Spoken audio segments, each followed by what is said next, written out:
What's up, everybody? This is Kieran and Reese. Otherwise known as the Obsessing Compulsive Gamer, the O.C.G. And hopefully I'm live with Mario and Luigi, Superstar Saga!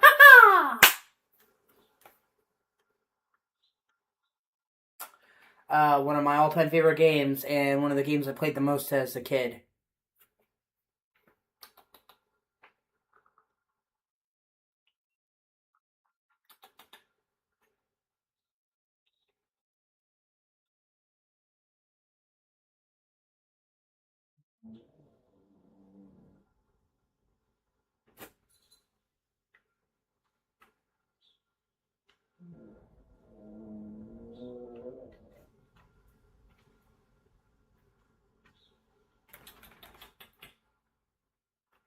My cat's wobbling around. Yeah. Well, I don't know if that's a good thing or a bad thing, Philippe.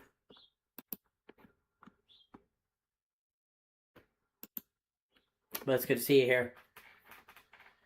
This is actually one of the games I played the most on Game Boy as a kid. I remember my mom had a bright red Game Boy Advance SP. And I used to play the shit out of it on her Game Boy.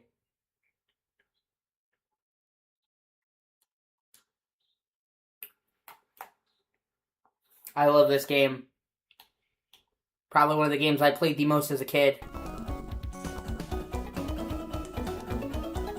Oh, and the way you say it, I don't know if it's like fucking Mario or fucking Mario. You know what I mean? So, but I love this game.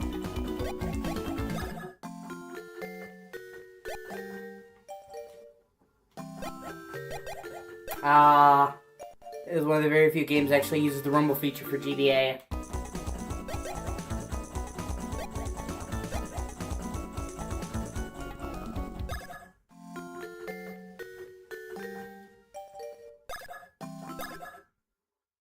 But I fucking love this game. And like I was saying earlier, this game has some of the best pixel art, I think, ever. And the way that Mario and Luigi look in this game is amazing. This is one of the best looking Game Boy games, period. The goodwill ambassador from the Beanmon Kingdom has arrived. I wish to improve my kingdom's ties with the Mushroom Kingdom. And it's good because, for one, this was the first game where Mario and Luigi were a duo. Hence, the series being called Mario and Luigi. 2, you go to the Beanmon Kingdom. So, most of the Mario games have the same kind of atmosphere, same kind of environments. This game has a totally different environment because it's a totally new kingdom. So it actually isn't just the same old shit. And you have to control Mario and Luigi. It's basically set up so that Mario is A and Luigi is B. And you control them at the same time. And it's an RPG, but with heavy elements of platforming and puzzle solving.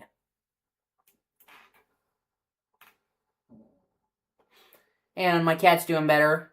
I tag everybody in the group. I don't know if you saw, my cat got injured. I think she fell from a height and hurt her leg. That's the only thing I can think, because it didn't happen when I was around. But she will typically hop up on the sink. She loves to dip her head in the water for some reason, or hop up in a trash can, or hide behind a dresser. So either she fell on her paw and hurt it, or she squeezed into a space, but she's been limping and having a real tough time, and it's been really upsetting me. I got her to eat and drink, though. That's the most important thing, because when a cat gives up eating and drinking, it's done. So, and she ate a whole plate of tuna, which I basically was fucking bribing you. She's behind my chair. So, I've been a fucking emotional wreck watching my cat. Because, like I said, I went in there last night to the kitchen, and my cat was limping and fucked up. And I didn't see it, and it broke my heart. I mentioned it earlier. Yeah, like, nothing upsets me more than an animal in pain. Especially my animal. I love that cat. I love that cat more than life itself. I'm sure you've seen that cat on my lap countless times. I might put her on my lap later. She's behind me in the chair, but I've tried to be gentle with her leg. I think it's one of her legs that got fucked up. But the most important thing is that I was able to get her to eat and drink. She actually ate like a whole plate of tuna and drank quite a bit of water.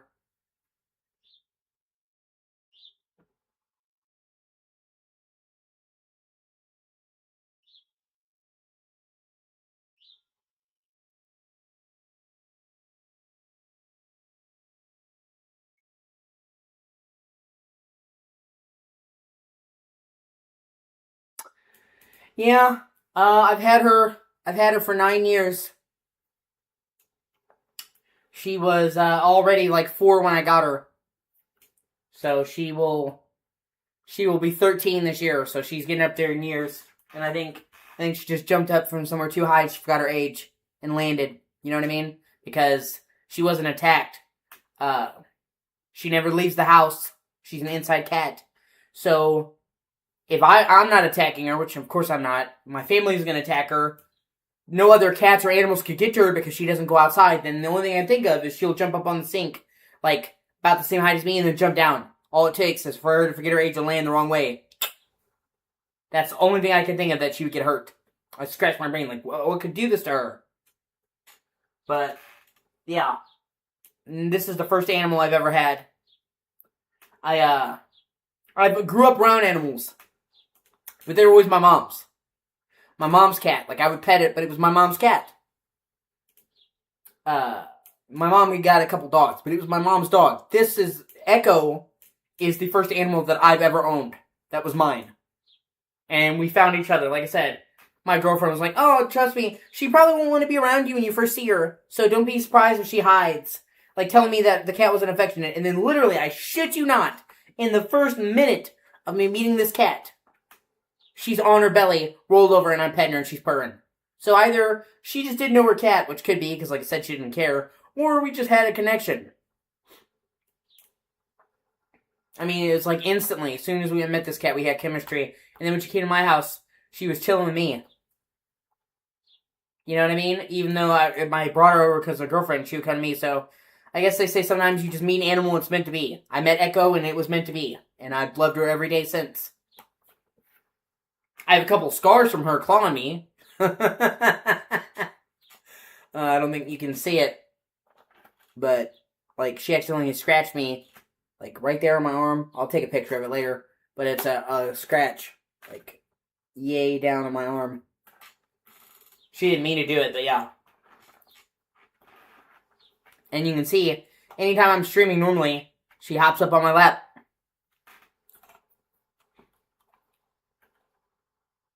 And, you know, and I'm not kidding when I tell you that I love this cat like I love family.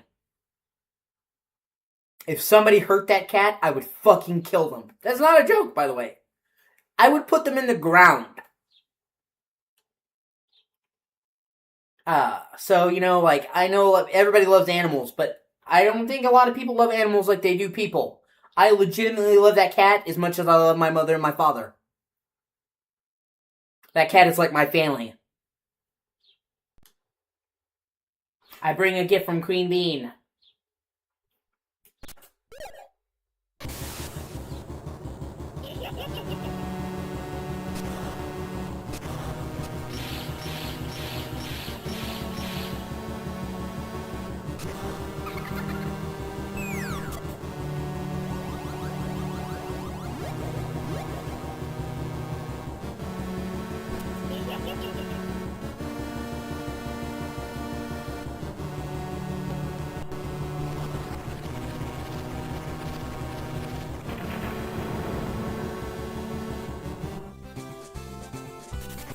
Yeah, definitely. I agree. If you truly love an animal, then yeah. For sure.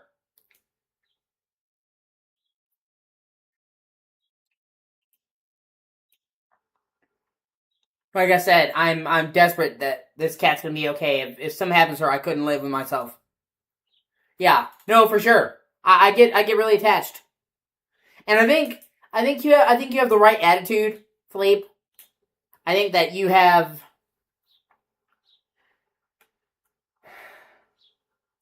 I think that tells me that you'd be a good owner of a dog or a cat or whatever.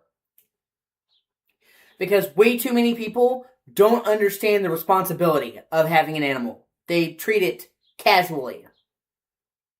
In my opinion, when you take on an animal, you are saying, till death do us part.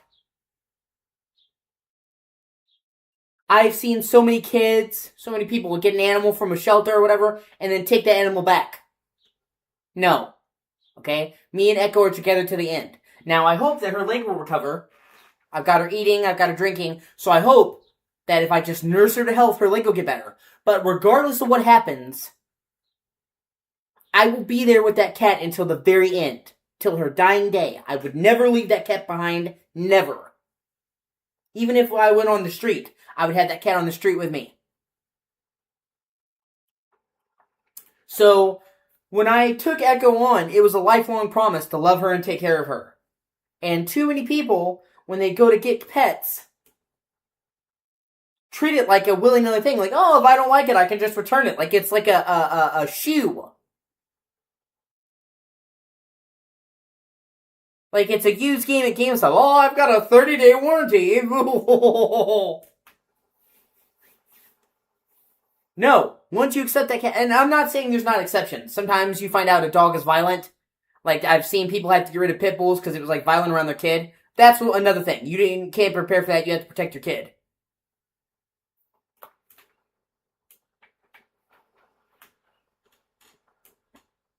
Yeah.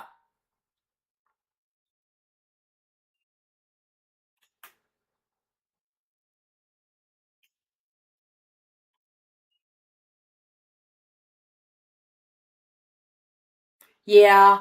I don't agree with that either. They're family. Pets are family. That's what they are. They're fucking family. That cat is like my sister.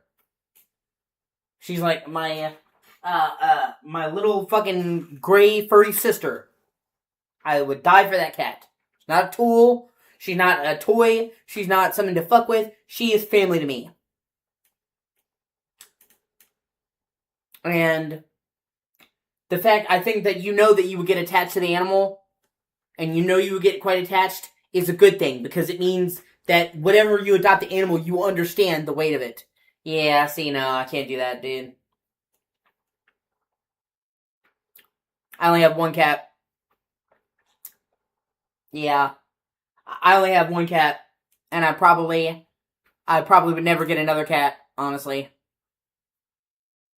While I have Echo. Maybe sometime in the future, I would get another cat, but I'm saying I wouldn't have multiple animals. I'm pretty much a one cat kind of guy, one pussy kind of guy.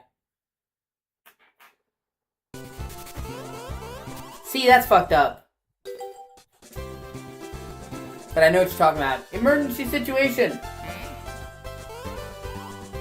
Did you see the Kingdom Courier? Mario!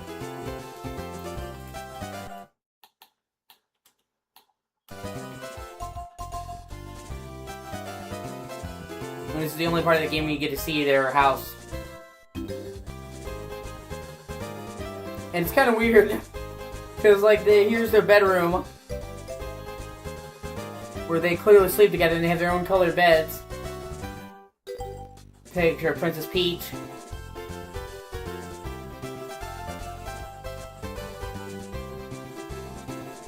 But I think it's hilarious. Because Mario's in the bathroom. Showering and the mushroom goes in there. I hear humming. Eek.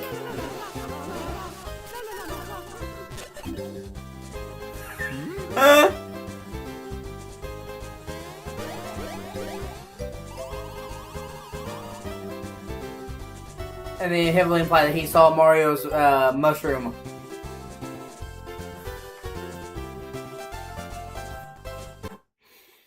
Oh man, my OC's being a whore. God in heaven, by which I mean God in heaven and only God in heaven. I pray for anyone else, just God in heaven, Jesus.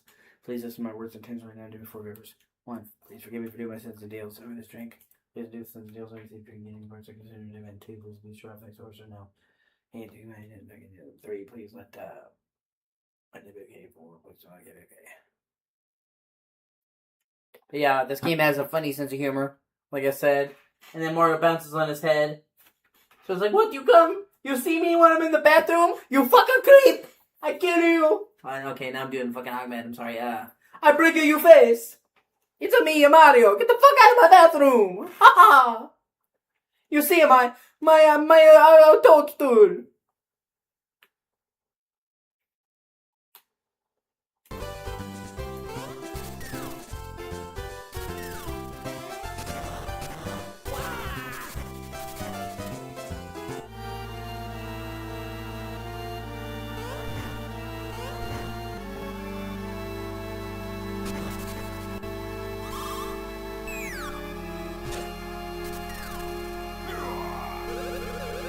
Attacking me in the back is turning, huh? Well, that's typical. Come here, super coward bros.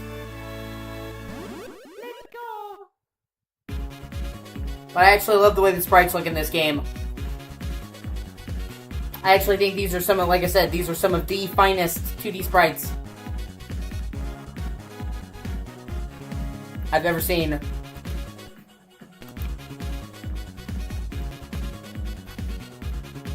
I really love the way that they make Mario and Luigi and Bowser and stuff look in this game.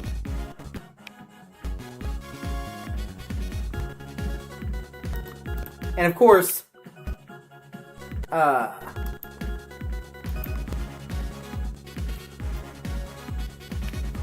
shit, hold on.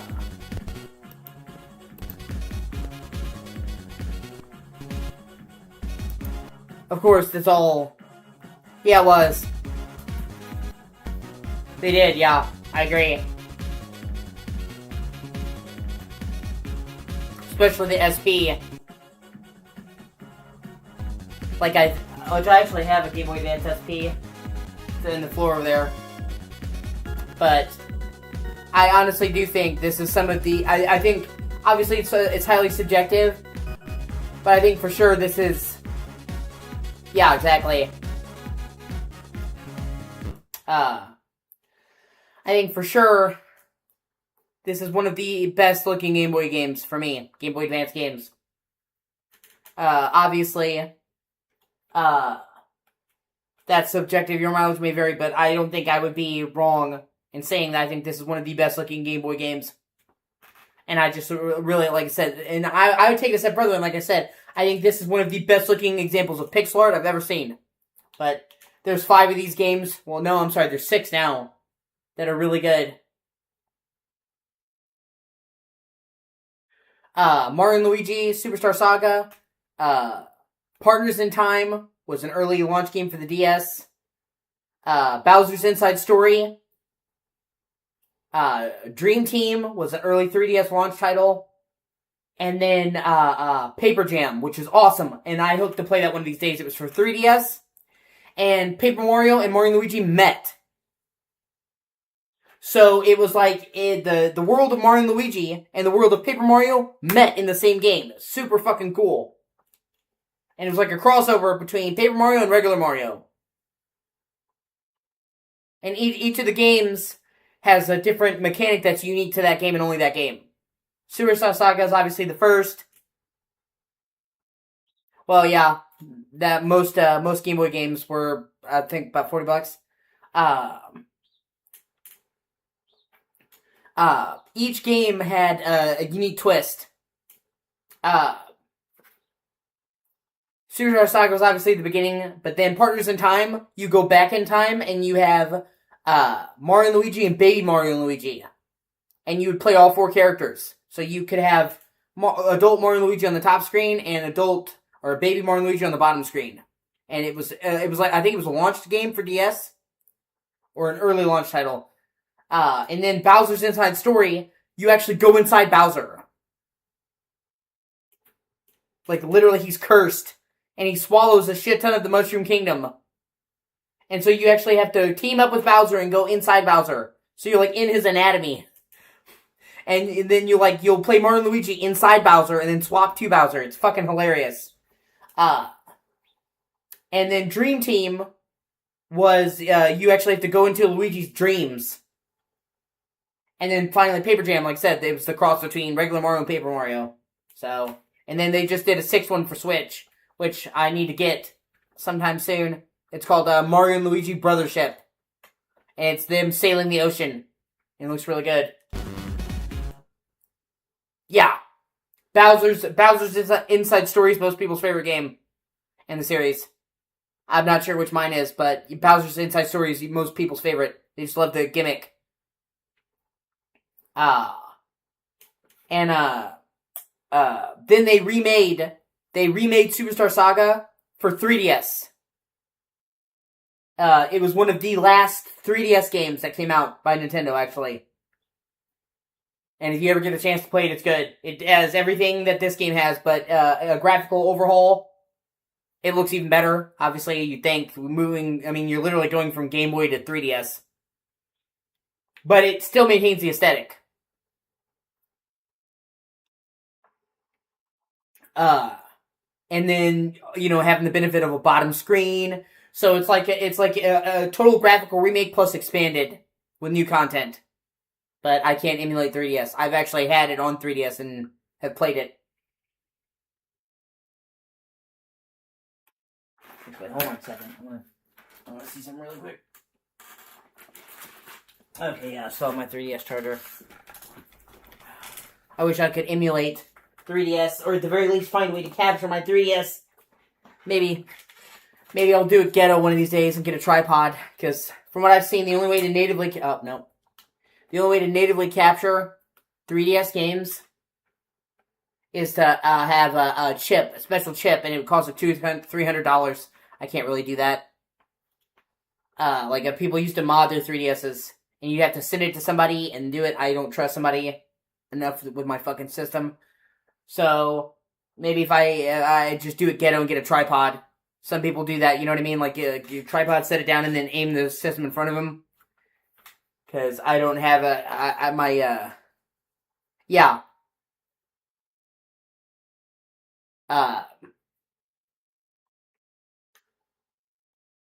I don't have the money to have a customized 3DS, and I don't have a console capable of emulating 3DS, so... But I do have a new 2DS XL. It's just like a 3DS, but without 3D, because actually I never used 3D on the 3DS. It hurt my eyes. So, the original 2DS sucks balls, but the new 2DS is literally just a 3DS without 3D. Yeah, DS Lite, DSi, DSi XL, yeah. I have a new 2DS XL.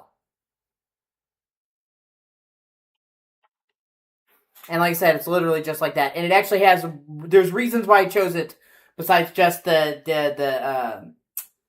no 3D. It actually it's the only model of 3DS to not have to take off the back. Because first, I have to find it. I still have it. It's in one of these bags over here.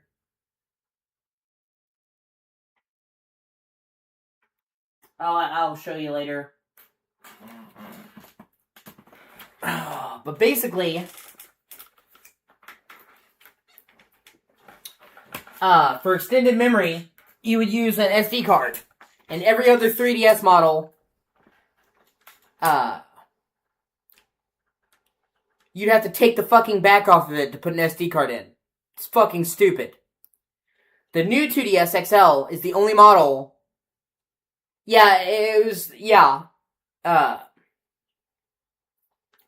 new 2DS is the only model that had a slot for the SD card. It was a little slot on the bottom. Hold on, actually, let me see if I can find this fucking thing. Hold on. It should be right over here. Oh, here it is. Hold on.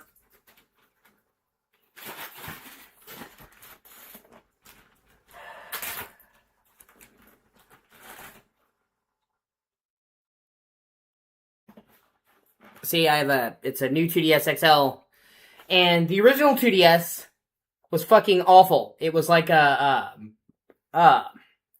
it was a DS that didn't close. It was like a tablet, a slate. It was shit. But the new 2DS is literally just, well, camera. It's just 3DS, but without the 3D. But anyway, so every other 3DS had you take off the back with the screwdriver to remove the SD card and put in another one. This one has a slot on the bottom right here that you pull out, and it stores the game card and the SD card. Well, it's right here. So, one, I like the fact that it makes it really hard to accidentally unpress your game. Which, actually, what game do I have in there? Oh, hey, Ocarina of Time 3DS. Cool. Makes it really hard to accidentally take out your game, but also you don't have to remove the fucking back. And I got this thing, like, brand new back in, like, 2020. I actually kept it in really good condition. It looks basically brand new because I've been very gentle with it.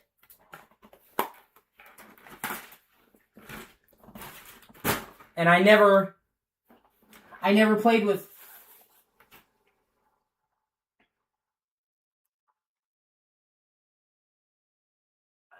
I never played with the 3D on anyway, and I like having a fucking SD slot that I didn't have to pull the back off of to put another SD card in there, so I got the new 2DS. It also came with Mario Kart 7, which is really cool.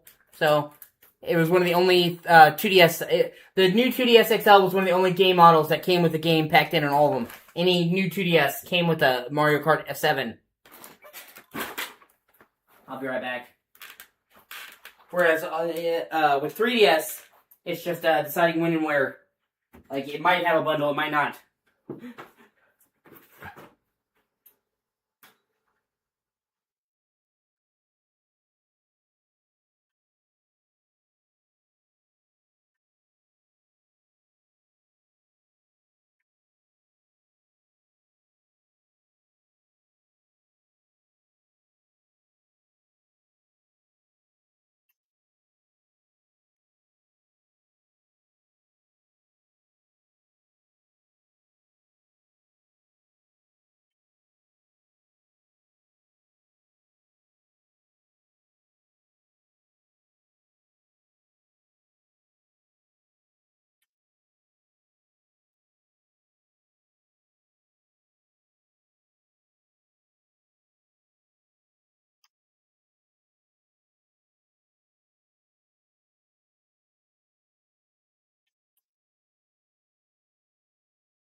Yeah, sorry about that.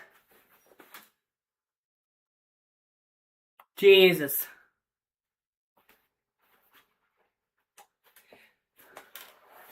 Yeah, I guess the prices went up.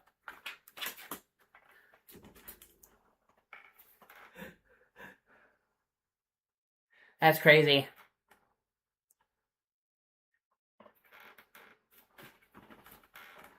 Yeah, fucking, that's what scalpers do to you, man. That's crazy. I also have the 2DS jailbroken.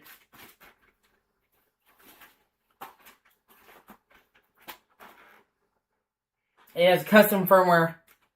I need to get another SD card for it.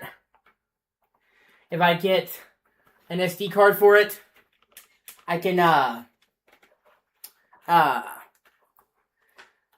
pretty much get every 2DS and DS a game for it.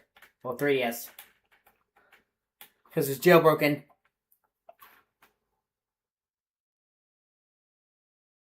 I just can't capture the game footage. That's why you haven't seen me play any 3DS shit.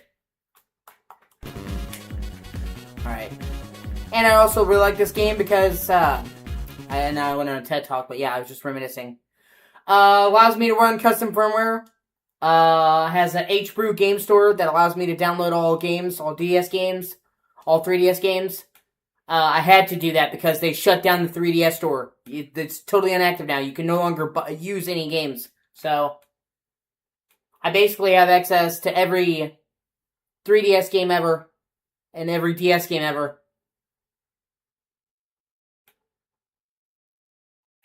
I just need a new SD card because the one I was using, I swapped over to my Vita. I have a jailbroken Vita as well.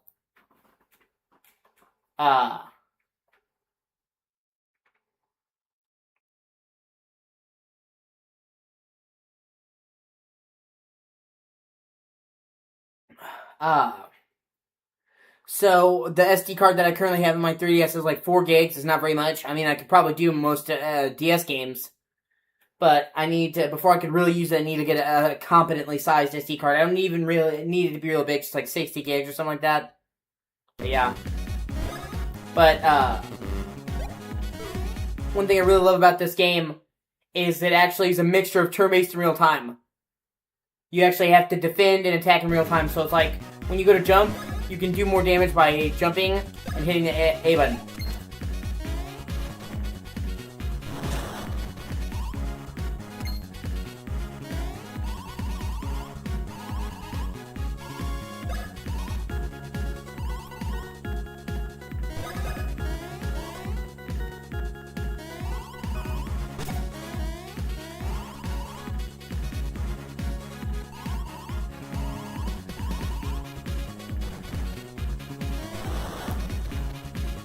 And then when an enemy attacks you, you can jump over it.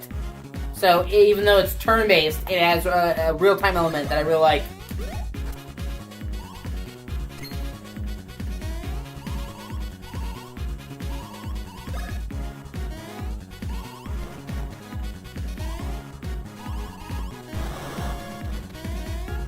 And Mario and Luigi, you have to dodge it separately. So some attacks will only try to attack Mario, and some attacks will only try to attack Luigi. You have to watch out.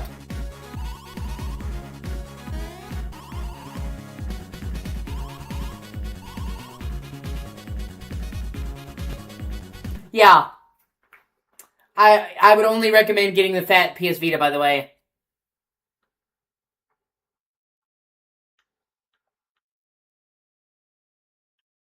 The PS Vita, the fat PS Vita, the first gen, actually has a fucking OLED screen.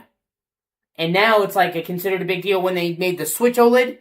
And now it's a crazy, you can get an OLED TV for crazy expensive. But back in 2012, I believe, 2012 is when Vita launched, having a handheld with an OLED screen was fucking insane. And it looks amazing. And every other generation of Vita, the second gen, and I think the third, doesn't have an OLED screen. So I would only recommend getting a fat Vita. The downgrade they made to the slim Vita is fucking crazy.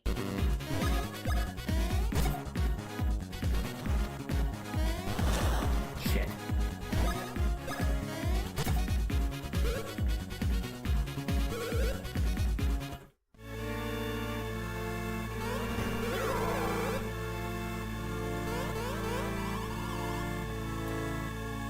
And this is the interesting plot. Listen to me, everyone, something terrible has happened. The goodwill ambassador from our neighbor, the Beanbon Kingdom, just paid a visit. Yeah, but it was no friendly visit. The ambassador stole Princess Peach's voice.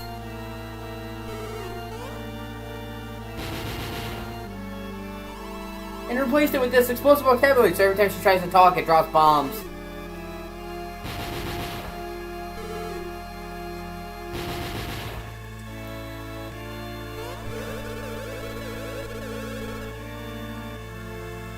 Yeah, I'm glad I have a Vita.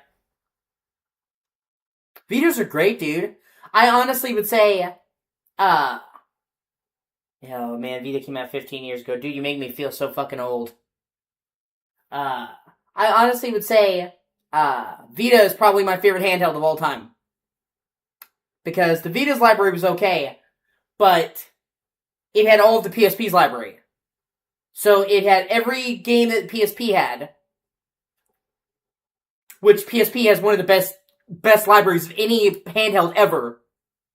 And then you had all the Vita games, plus it had OLED screen, touchscreen, touch pads, and 2 analog sticks. 2 proper analog sticks. It took ages for them to do a fucking 2 sticks on a console, and even when they did it on 3DS, it was still like a little tiny stick. Or you had to get like Circle Pad Pro that was like you had to graft on your fucking 3DS. The Vita was the first handheld that just had 2 normal fucking sticks. So the Vita's awesome. It has my vote for the best handheld system ever. Switch is good, but Switch is a hybrid. You know what I mean? I'm talking about just a dedicated handheld system. I think Vita's the best. With 3DS close behind. I actually think 3DS doesn't get enough appreciation. Because the problem with 3DS is, like, 2DS, they do, yeah. The problem with 3DS is the original DS was good. Yeah, they do. The problem with DS is they had too much shovelware. So much shovelware in the original DS. 3DS, they had much more quality games and much less shovelware. So, I actually like the 3DS more than the DS. Plus, the 3DS was actually really graphically impressive. God, if I kidnap Princess Peach in this state, she'll wreck my castle. Mario, do something super. Mario, please go and retrieve Princess Peach's beautiful voice. Only you can do it. The perpetrator came from the Beanbon Kingdom. If you head over there, you should be able to learn more. Ha ha ha ha, yes. Go capture that fiend and get back Peach's voice, and then I can kidnap her. And it's also good to have a Mario game where Bowser isn't the main villain.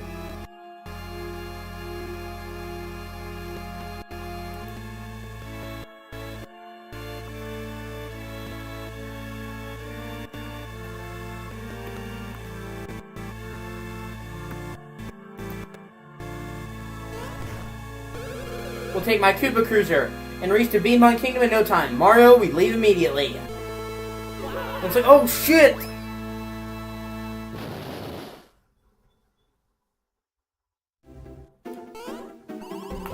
So off on an adventure yet again. I just hope your long vacation has left you out of shape. You can stretch out and warm up here in this here plaza. Oh, and I talked to everyone around here. Who knows what you might learn. See, I really, really like the way that the sprites in this game look. Like, Mario has been in a lot of games, but for me, maybe it's because I grew up with it, but honestly, even then I don't, because I played plenty of Mario games as a kid. I love the way the sprites in this game look.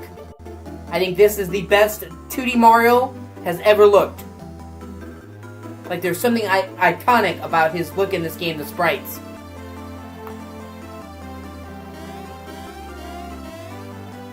And they're super expressive. The enemies are, the characters are. Like I said, I honestly think this is hands down one of the best looking GBA games. Period. And of course the 3DS version looks even better. It wasn't a remaster, it was a top to bottom remake for 3DS. So it looked good, but I'm saying for Game Boy, this game looked amazing.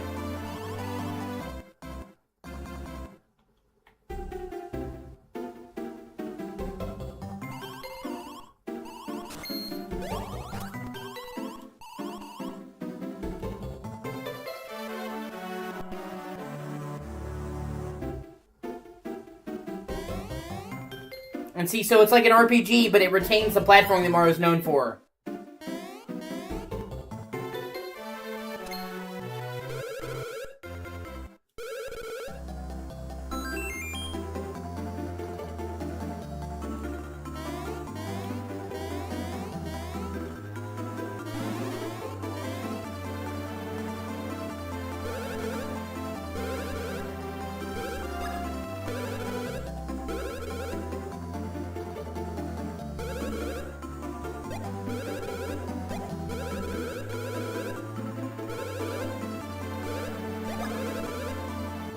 And this game has a overworld that's almost like a Metroidvania. Once you get to the Beamon Kingdom, the map opens up, and you can actually return to past areas once you learn new abilities as Mario and Luigi. So it's not like linear levels.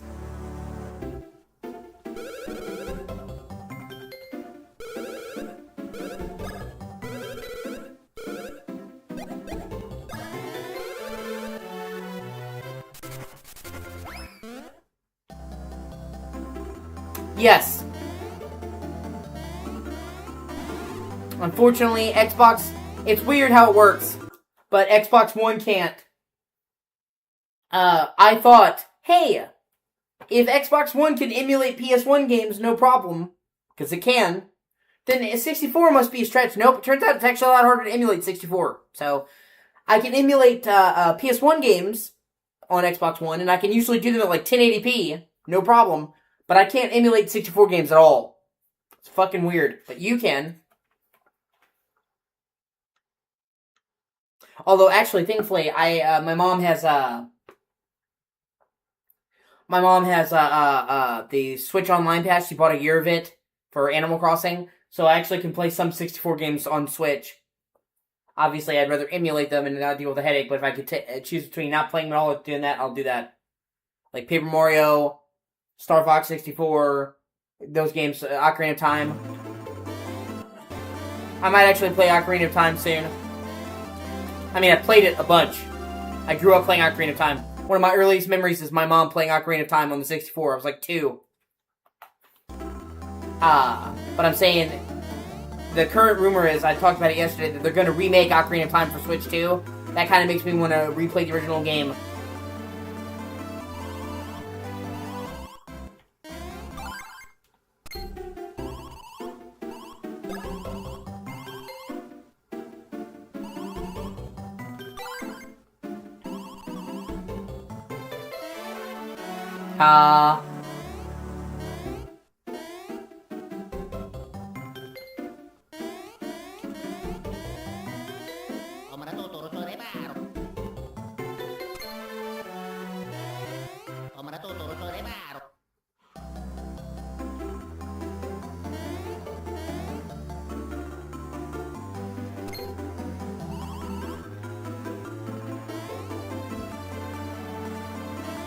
And this is the only part of the game that's in the Mushroom Kingdom.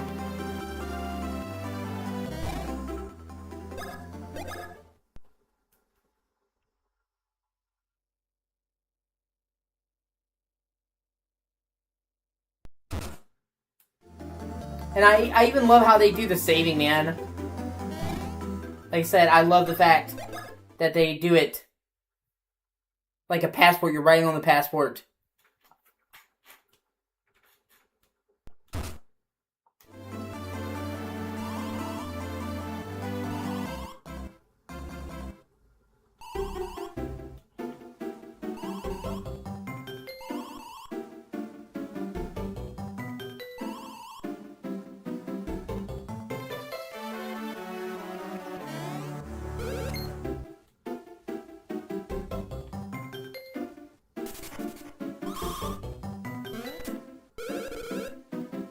And here's where it gives you your briefcase.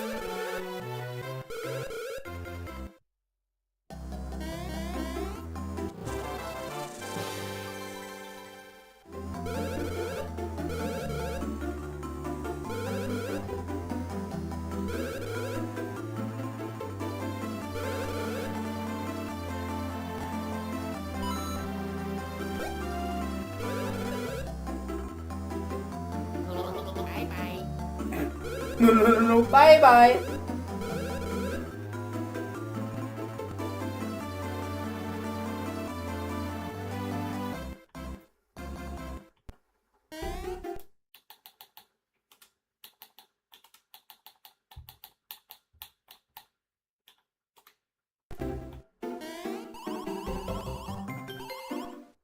But I love how all of the menus are in fiction. Like, you look at the menu as you looking in your suitcase. You saving as you stamping your passport.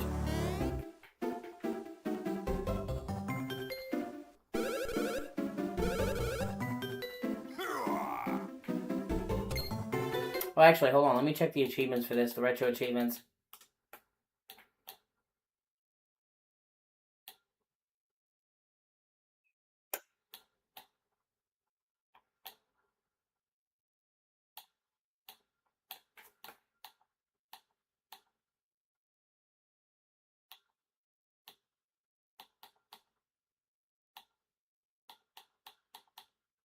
Okay, most of these achievements are really not that bad.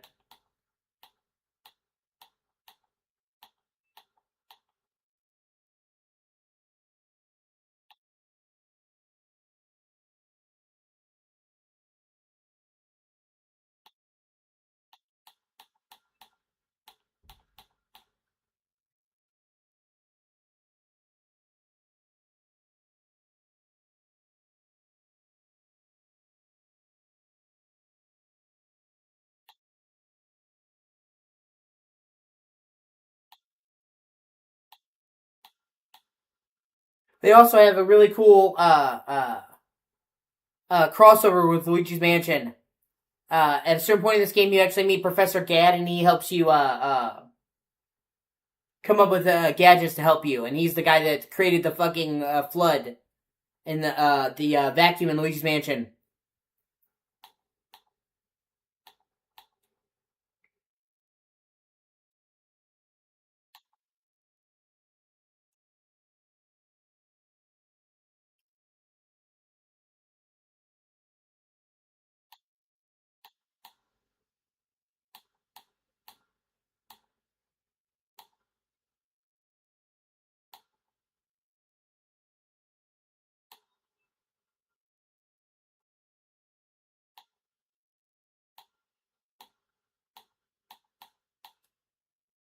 But yeah, most of these achievements are actually not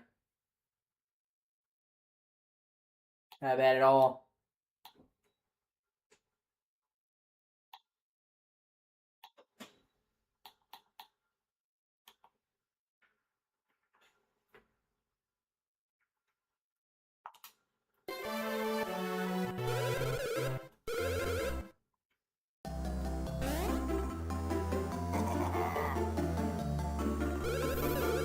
That was hilarious. What? So what do you think? Incredible, isn't it? This is my newest weapon, the Koopa Cruiser. I mean, it's very good. Now all I need are my baddies. Bowser baddies! Bye-bye.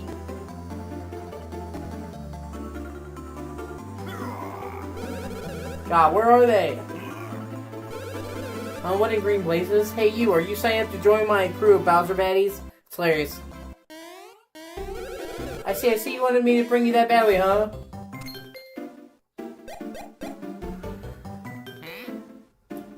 Yes, you. Ha ha ha. Oh, that's right. Don't be modest, Mr. Green. I mean, you look like a real pain, but I'll take you anyway. Hey, you, stop.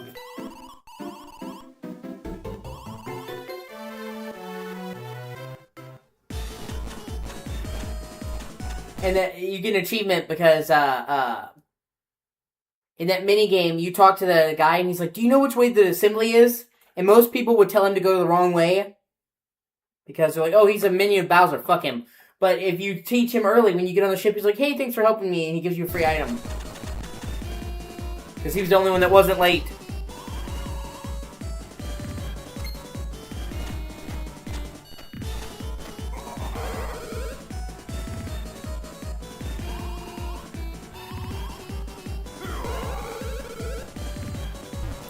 So Luigi thought he was gonna hang back on this journey. I know the game is called Mario & Luigi, bitch.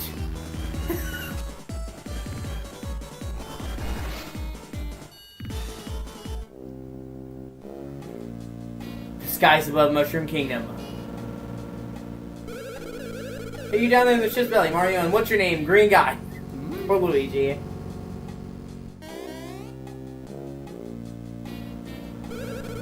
Mario and Mr. Green Mario brother guy. Look alive down there, will you two? We're about to arrive in the Be My Kingdom. Press like to open your suitcase, arrange your stuff, get ready to roll. Then report to the deck, pronto.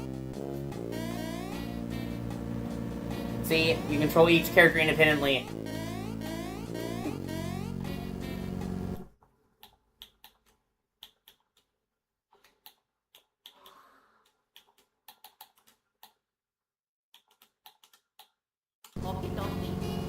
And you can swap one in the head. By hitting start, yeah.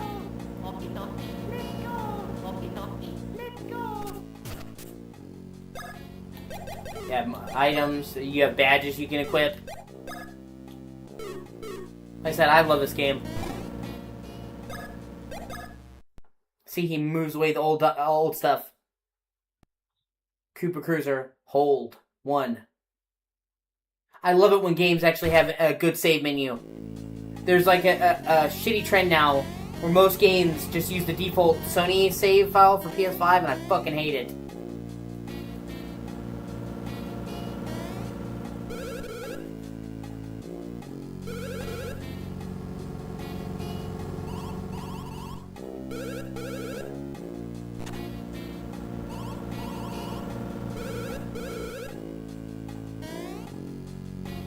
And they actually use this system to get more uses out of the buttons. Because you have A and B jumping, but then you get new options that you switch between with L and R. But also what you can do changes depending on if you have Mario and Luigi in the front or the back. So they have 2 different sets of controls, so they're able to squeeze the most uses out of the buttons. I'll be right back.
Sorry, I had to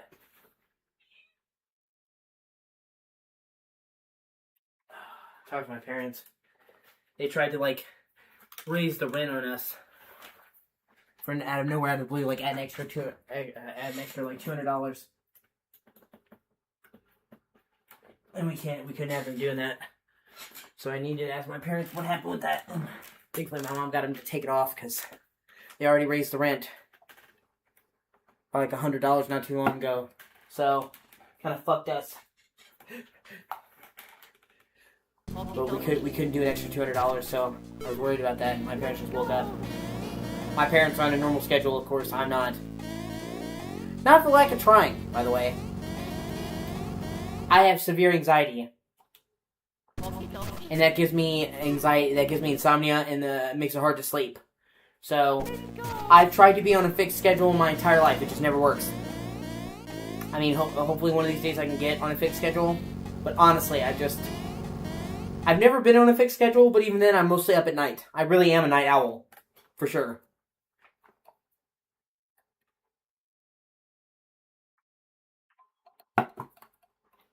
Let's go!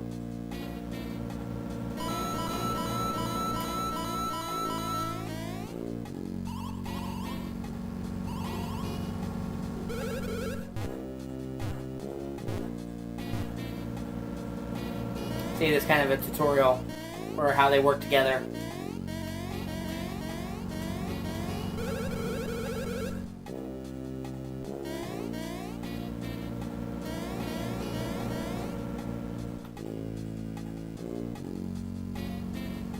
And it's funny, you get a passport, you have to get a passport, and you have to take your picture. And you can do different poses for the picture, and whatever you choose for your passport will stay there for the rest of the game when you open the pause menu. It's super fucking cool.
So you can do different poses.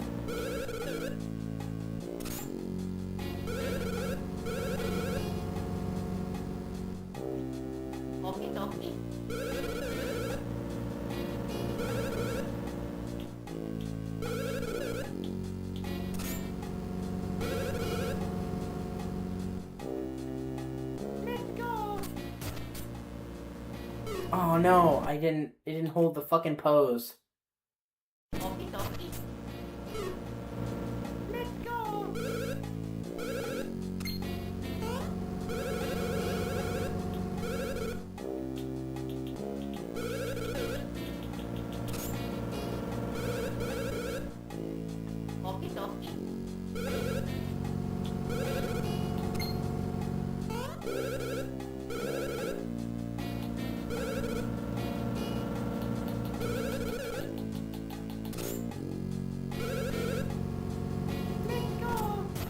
Ha! That's great. You got Luigi and then Mario do the bad. That fits the personalities. See, just little touches like that I fucking love in this game.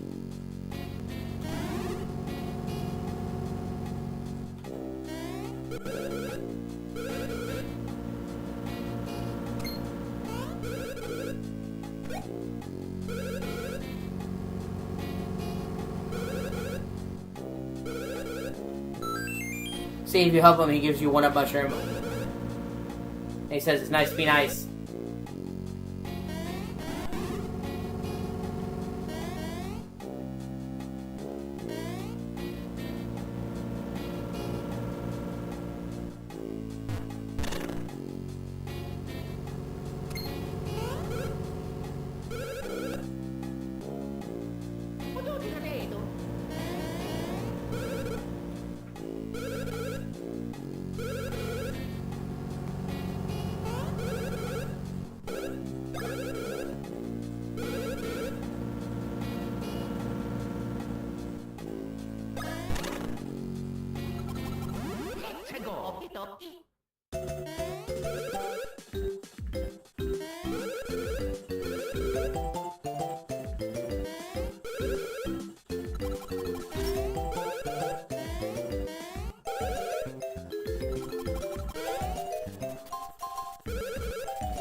So you level up something and then you can choose to level up something else.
Ho ho!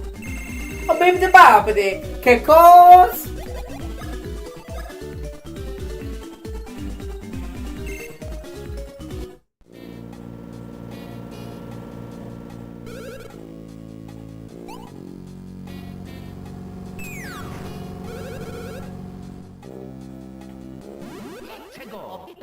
Shit.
Hey, since you're up there, why don't you use you as a lookout? I'm seeing Luigi up there with fucking binoculars, man. Look out. We will soon pass over the border between the Mushroom and Beamon Kingdoms. Nice work. You can go back below decks now.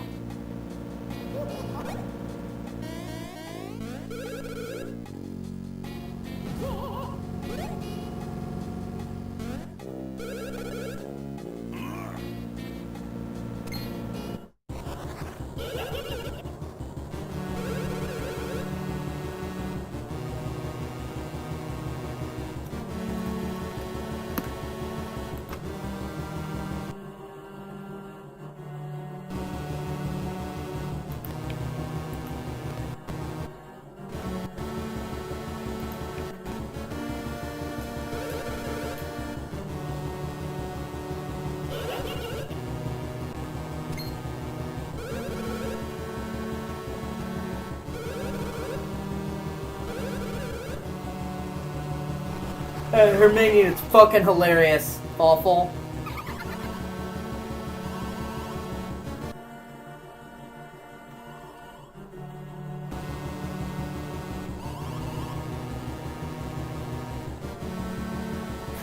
Princess Peach's sweet voice will soon be the bread that makes a sandwich of Cacoletta's desires. And his battle shall be the delicious mustard on that bread, the mustard of your doom. And it became a thing, the mustard of your doom.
Juno Starshade, a massive explosion has been sighted. Confirmation, I need confirmation. Meteorites confirmed. It's fucking Mario Luigi, man. Impact to Stardust Fields, initiate recon. Beanbomb Borderland.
Oh yeah.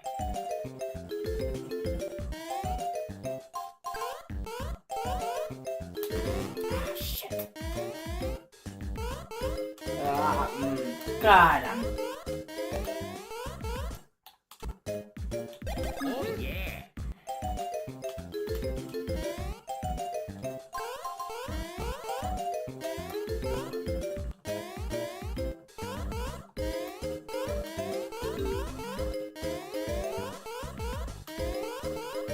Ah. Ah. Ah. Ah. Ah, shit. Oh yeah.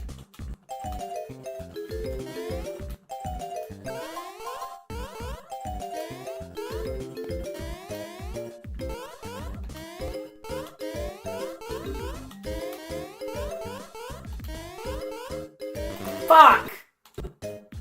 Oh yeah.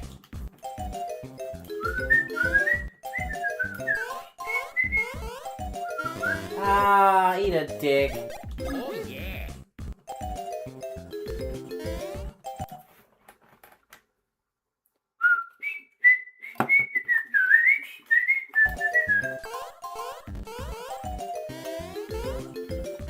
Ah, son of a whore.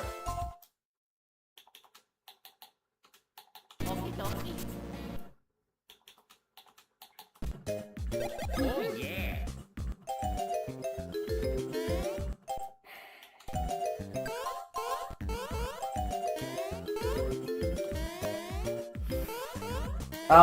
And there's like 4. You only have to do the first level of this for the main story, but there's like 4 fucking levels of this optional, and the last one is so fucking hard. Ah, you son of a fucking bitch.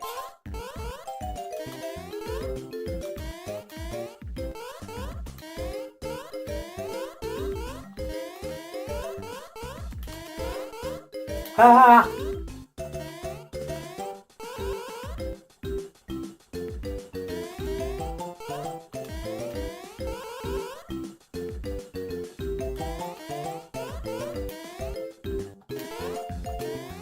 Ah, you What the? I think you have to do at least 1 level without getting hurt to get the achievement. Fuck you in the ass. Fuck.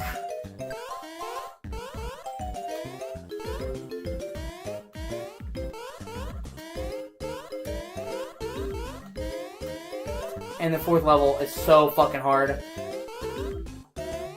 Oh, still.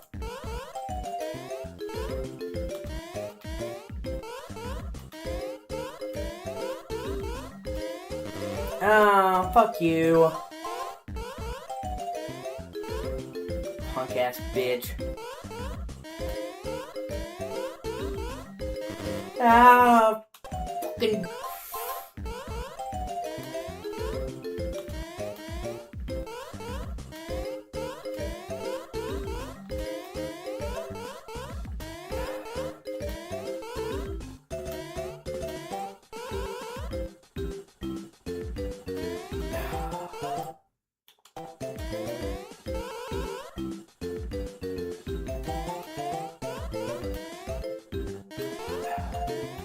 Oh my god.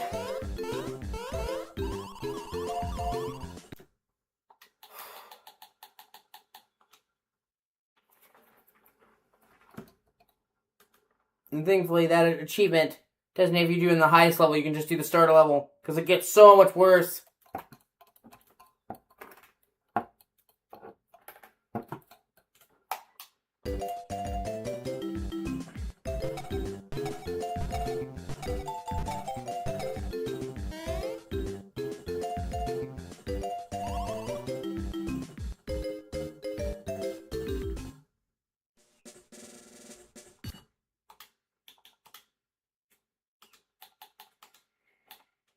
Okie dokie. Let's go. Oh yeah.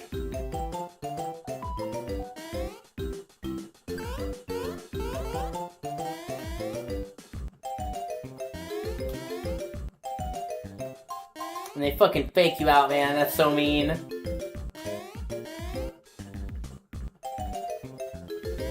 Ah. Fuck.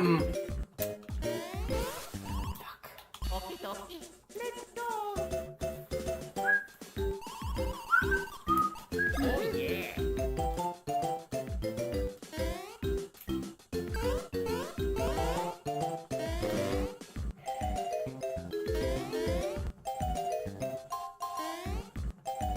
So fucking mean to do shit like that, man.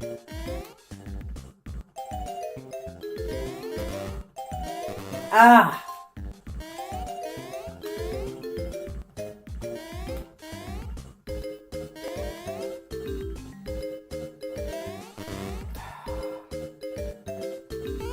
Oh my god.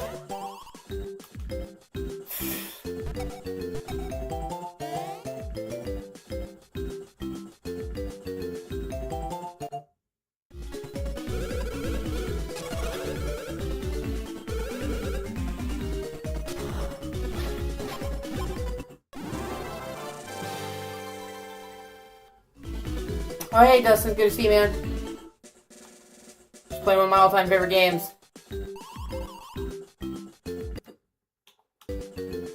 Oh yeah.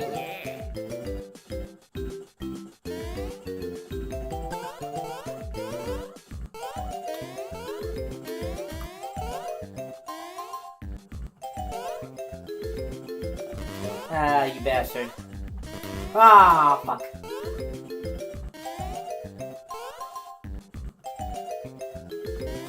Ha!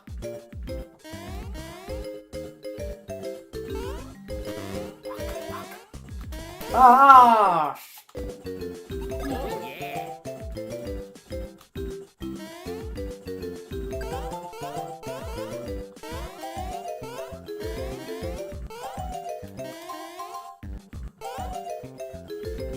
Ah! Ah, fucking.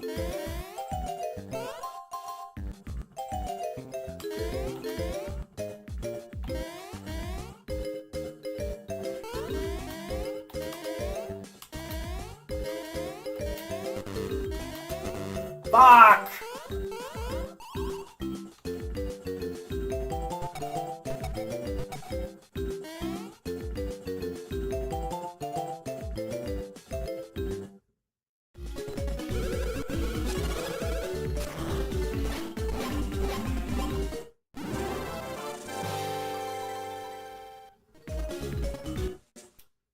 Okie dokie, let's go. Super bored to jump sunshine. Yeah.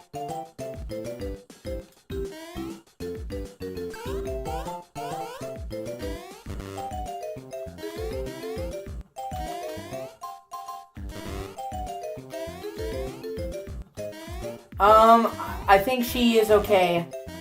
Fuck! Ah, shit. Okie dokie, let's She's still limping. She's right behind me right now. She's still limping.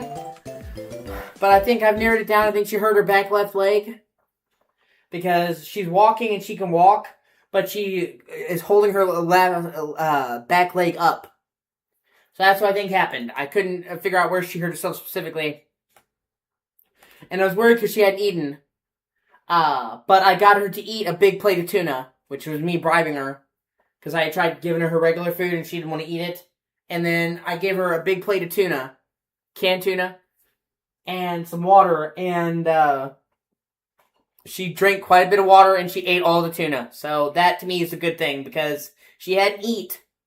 And when a cat gives up eating, that's it. It's the end. Same for a dog. Once they stop eating, it means they're done.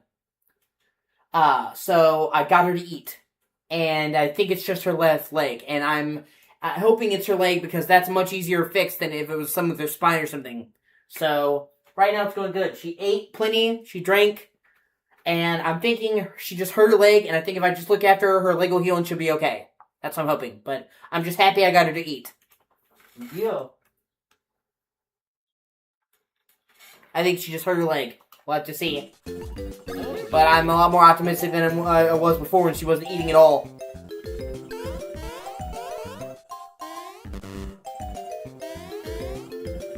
Yeah. Shit. Okie dokie, let's go. Oh yeah.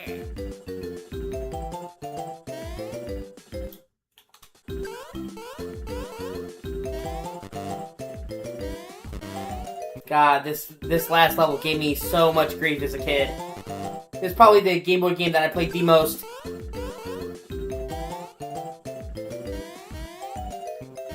As a kid. My mom had a red.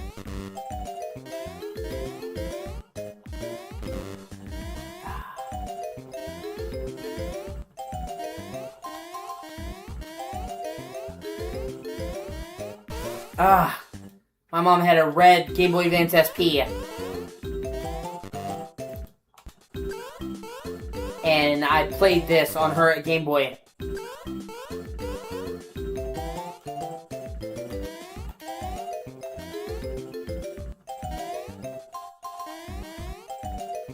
And I have such good memories.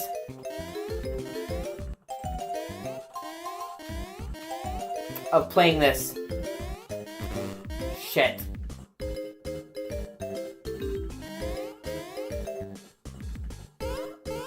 As a kid.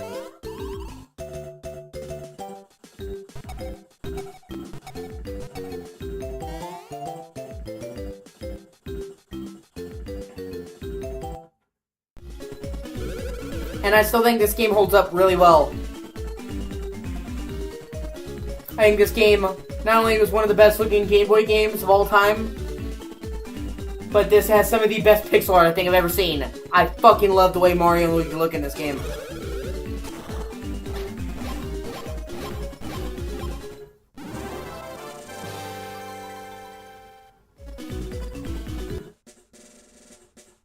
Let me check.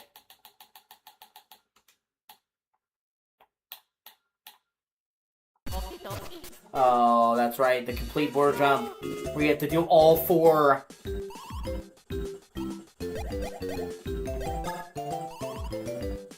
Oh yeah. Fuck.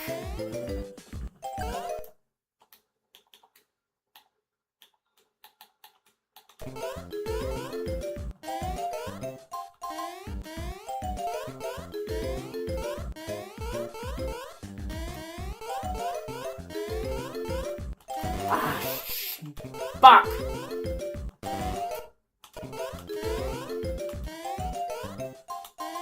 Also, I need to play the Harry Potter games. What were some Game Boy games that you play a lot of, Dustin? What was your most played Game Boy games? I actually didn't play a lot of Pokemon on Game Boy Advance. Oh, yeah. Yeah, I remember that, because PSP could actually emulate Game Boy, no problem. I forgot about that. Yeah, no, I played this at launch. Back in the day, my parents had two Game Boy SPs. Game Boy Advance SPs. His was, my mom had a red one and my dad had a purple one. Which normally my dad goes for purple, or a red, and my mom went with purple, whatever. And they had a big case.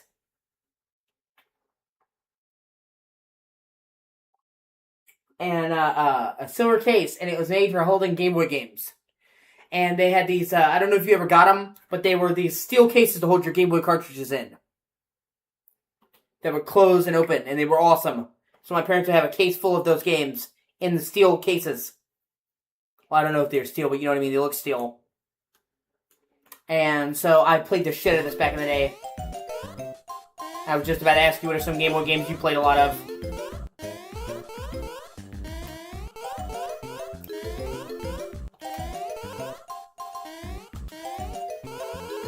I played,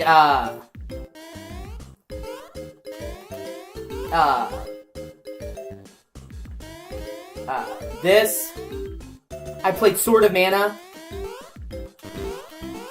Okay, so you had a Game Boy, you just didn't play this when you originally had it on Game Boy. That makes sense.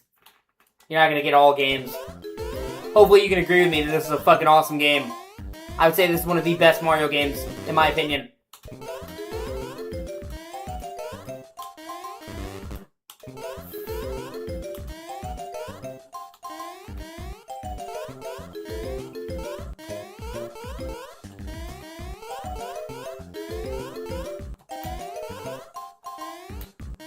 I also need to play, one of my, games I'm looking forward to playing, is Brothership. I've heard good things about Brothership.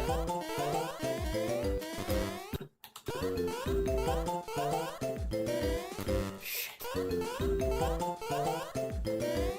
Really, Karen? Come on.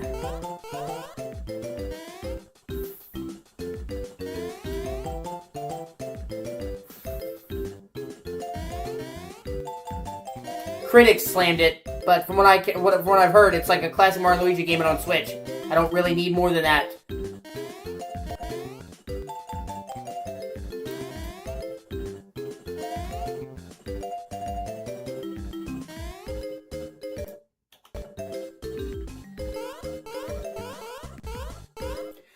But some Game Boy games that I played a lot.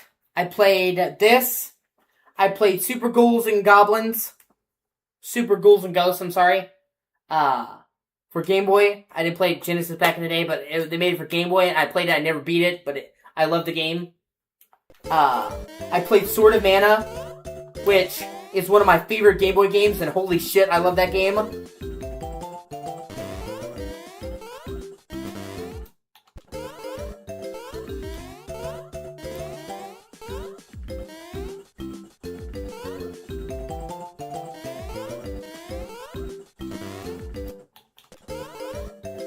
And then I played, the Mario games. Mario 3 for GBA.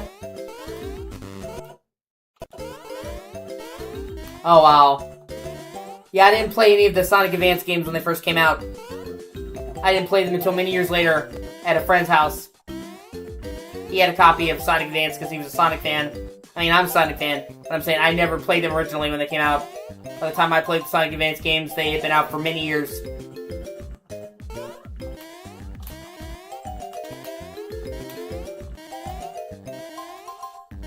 Oh my god.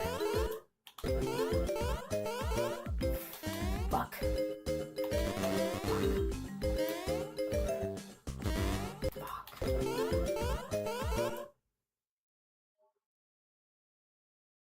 Okay, dude, first of all, this particular game is actually not that easy. Especially this minigame. Second of all, if you're gonna come into the chat and you're gonna be disrespectful, I will block you. I welcome everybody here, as long as you're not being a douche. So, that's your first and your only warning.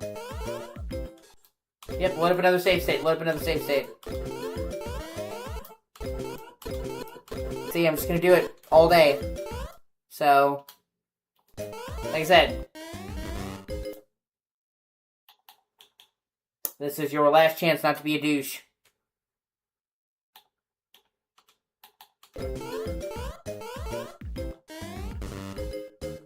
Yeah.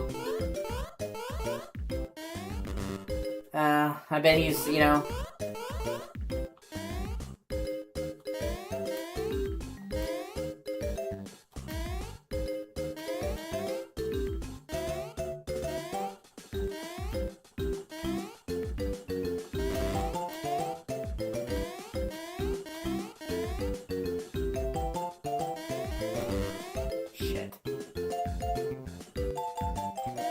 They're being a douche. That's what they do, apparently.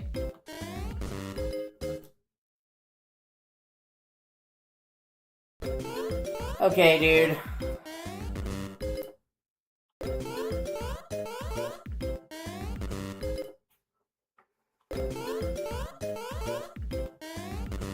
If the next thing out of your mouth isn't something polite, you're gonna be fucking blocked. So, I don't care if it's the easiest game in the series.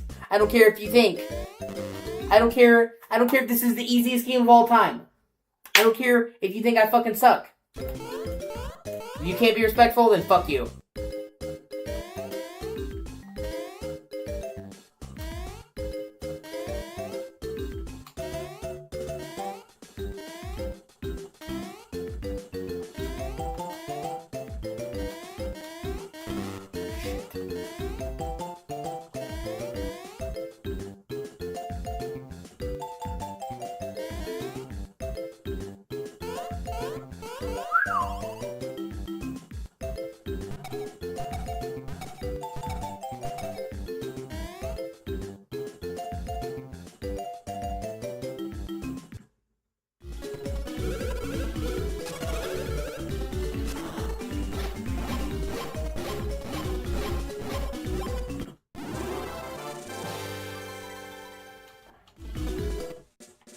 Yeah, some people just wake up and decide to be assholes.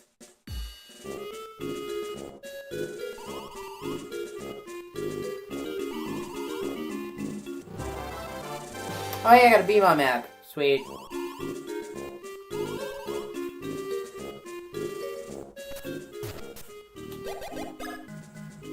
See, like the whole map is almost like a Zelda map. You being able to return to past regions.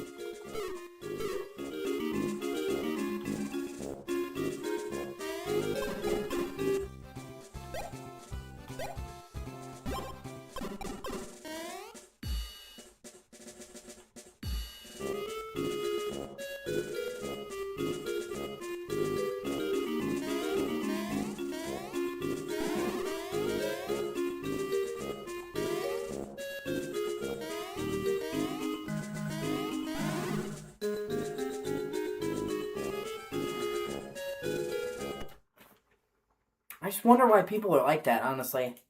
I mean, it's less like the individual person getting to me, and more like just wondering why somebody would just choose to be a dick to somebody that they have never met before. You know what I mean? Like, I just can't understand the attitude that, like, somebody would have to literally be an asshole.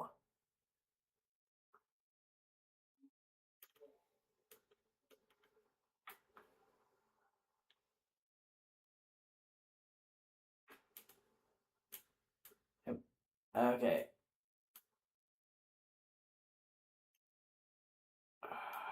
Well, you're blocked.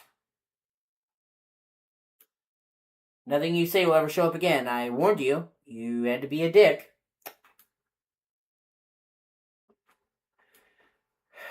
I tried to give him a chance.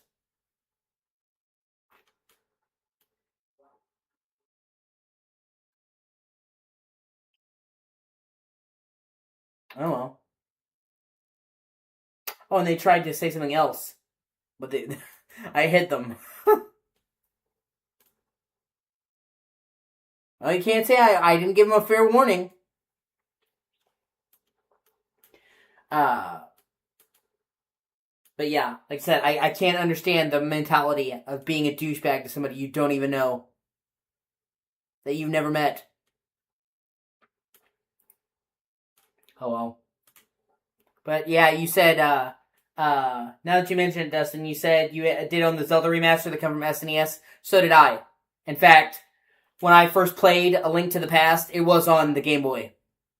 I didn't play it on the SNES. I played it on the GBA-SP. And I played the shit out of it. I can't believe I didn't remember that. Let's go.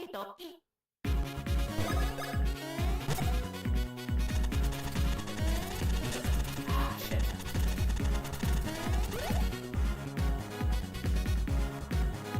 Yeah.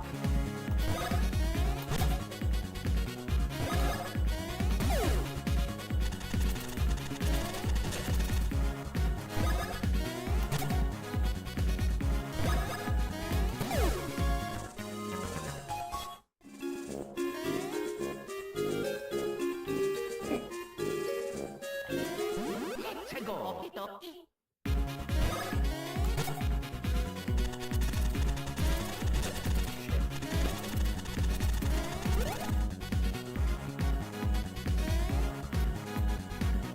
But for Game Boy? I never played any of the Tony Hawk games on Game Boy. Actually, I didn't play any of the Tony Hawk games, period. Not until I was an adult. Now, at a couple of times, at a friend's house, I played Tony Hawk. I had a friend that was into Tony Hawk. And I played Tony Hawk's Underground, and I played Tony Hawk's American Wasteland. But I barely played it. And it was a couple at a friend's house. The only skate game that I have played, which I mentioned, is Disney's Extreme Skate Adventure. I played that and fucking loved it, which apparently was made by the same team that did the Tony Hawk games, used the same engine, but it wasn't a Tony Hawk game. I did not really play the Tony Hawk games growing up. Maybe once or twice at a friend's house, though. The only Tony Hawk game I ever really played a lot of was when they remade 1 and 2 together. I played that, actually. I got that and played it. And I like it. But I didn't really play the actual Tony Hawk games as a kid. And of course, if we're not just if we're you're trying to remember other games you used to own as a team, I'd give you more there, man. I was just talking Game Boy, but yeah, if we widen it to other games, then it opens things up considerably. Oh yeah, I can't come over here till I get the double jump or the bounce jump, the high jump.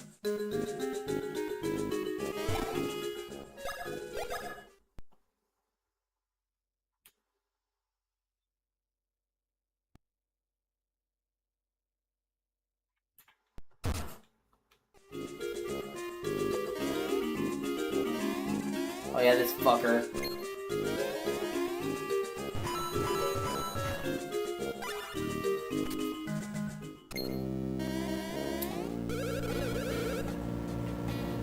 I kind of wonder how they would do the Tony Hawk games on Game Boy, with them normally being 3D. I'm kind of interested now to check those out.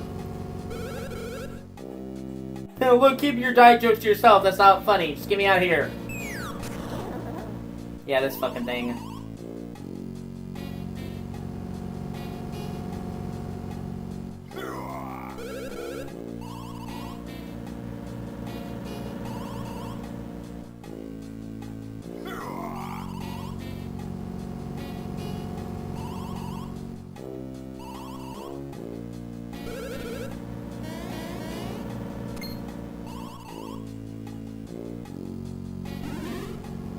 And he basically takes all your coins because he's a rat bastard.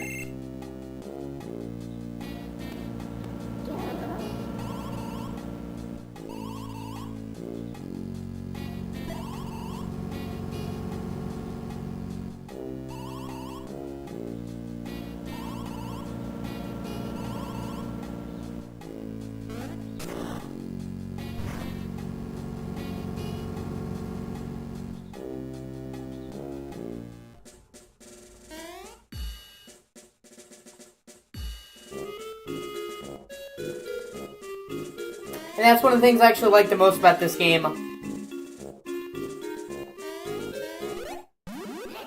That they didn't do the Mushroom Kingdoms. Most of the Mario games were in the Mushroom Kingdoms, but they kind of all had a similar aesthetic. And it gets old.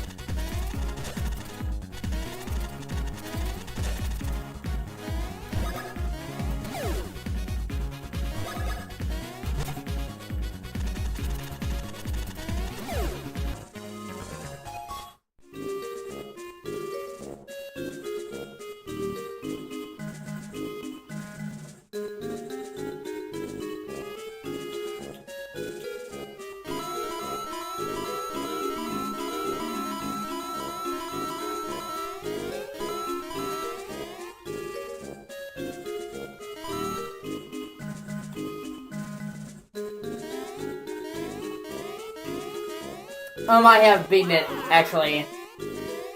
Or got right up to the ending. I'm trying to remember if I beat it or not. The final boss fight in this game is notoriously difficult. I mean, really fucking hard.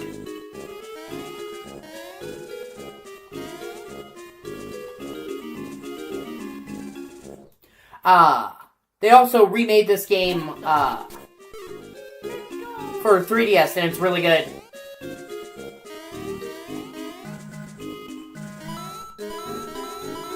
They kept the story the same, but they completely remade all the graphics from the ground up on 3DS, and as you might imagine, that's quite a leap. Going from GBA to 3DS is like jumping two systems. Well, I mean, it wasn't. It was jumping. It wasn't like it was jumping two system generations. It looks amazing, and you have bottom screen for the map, and all that kind of stuff. It's really good. And obviously, if you can emulate 3DS, I would recommend you play the 3DS version. It is the best. I can't emulate 3DS, so I'm playing the original.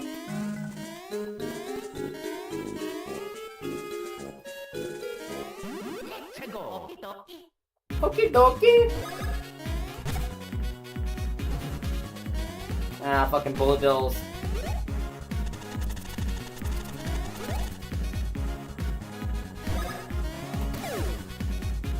I was just telling Philippe, he was in the chat earlier, that I need to get a SD card, because I have a modded 3DS, but I only have like a 4GB SD card. It's nothing.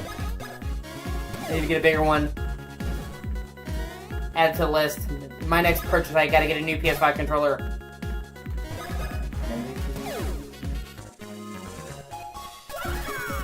Sweet, level 3.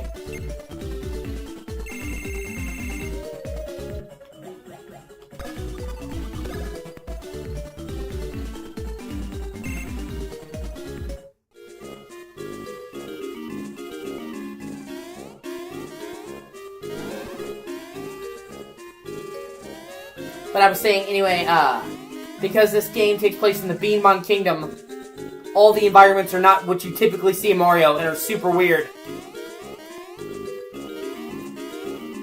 And I mean that as a compliment. It's why I love, Paper Mario: The Thousand Year Door. It's in Rogueport. I fucking love the world in Paper Mario.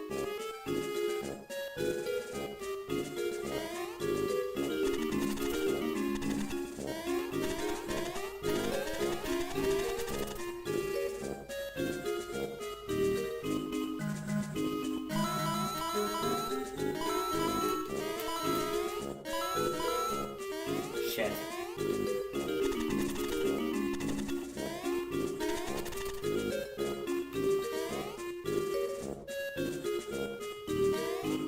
Well, I'm not only going to beat this game this time, but I'm going to get 100%. I intend to.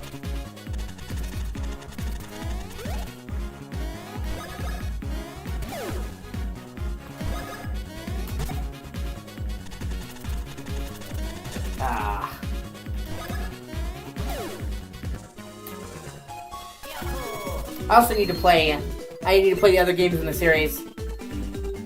I never got the chance to play Partners in Time, other than for 5 minutes.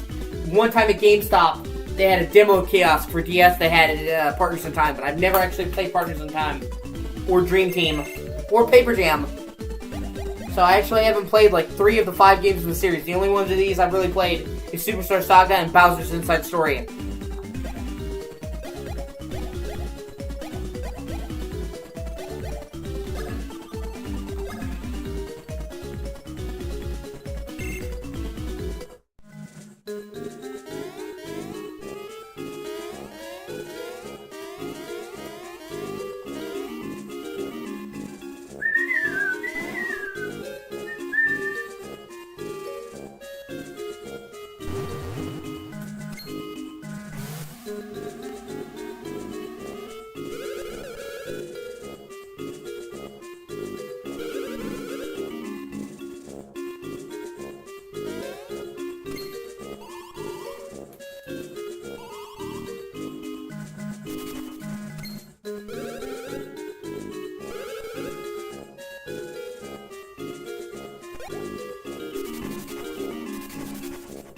And they actually managed to get a lot of mileage, because they have you be able to swap what you can do with A and B with the triggers, and have you be able to swap the order Mario and Luigi to do different things in different orders. They actually managed to get quite a lot of mileage in this game out of just the 2 buttons.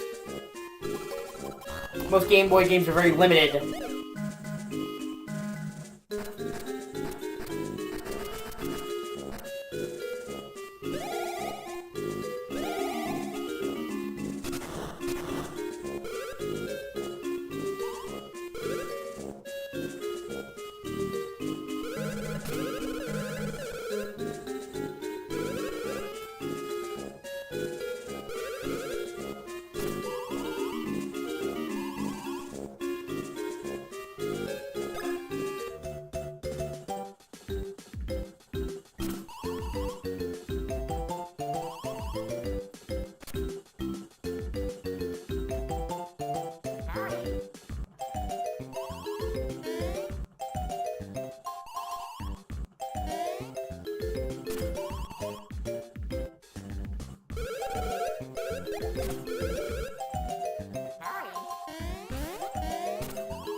Shit.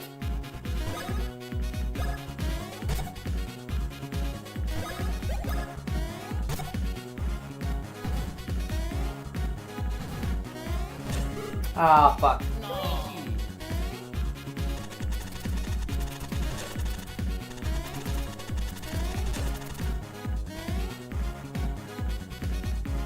Speed. No.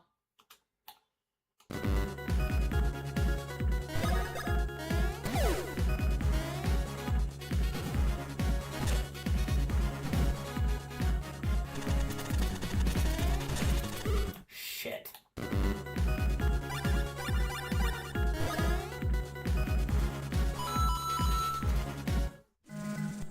Oh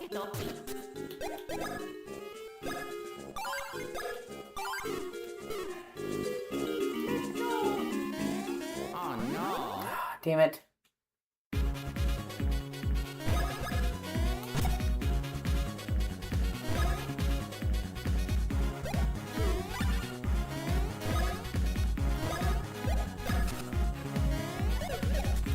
Shit.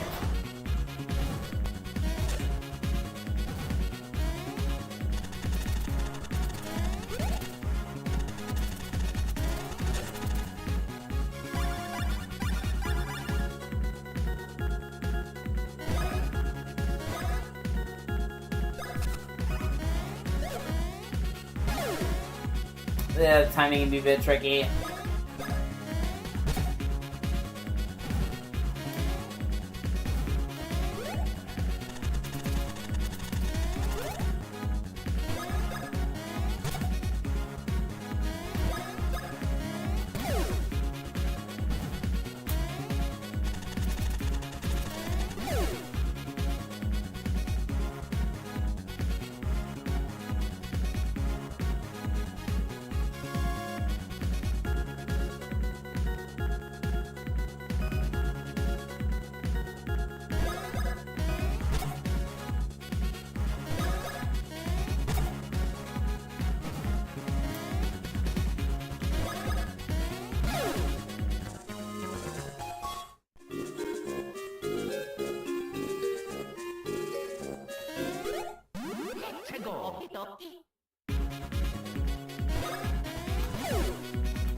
I can actually see now that guy changed his name to Real Hassan Piker Clips. The guy I blocked.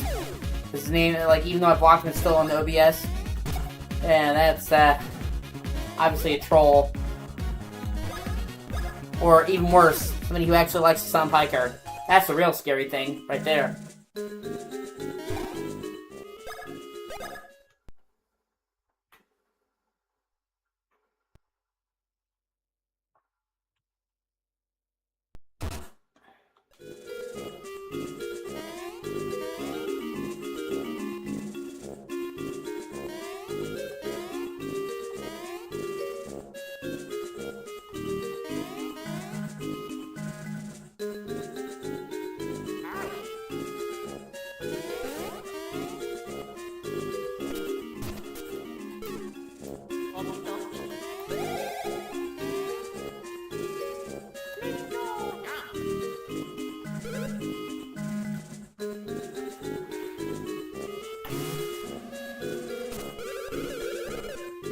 One day I really want to play Paper Jam.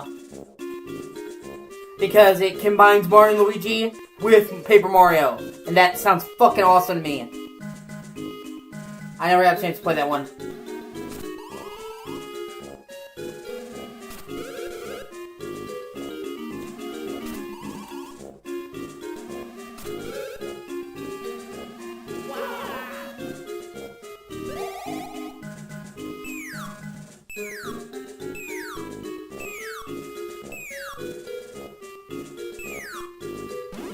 최고.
Yeah, you gain advanced commands. Hold on.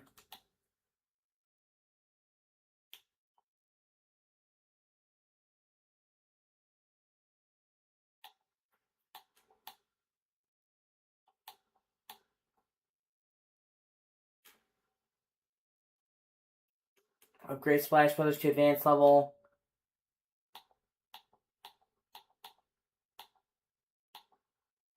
Yeah, actually, I'm kind of interested to see how that does that.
I'm trying to figure out the quickest way to get him.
Okay, apparently I just have to do the moves a lot and get good timing.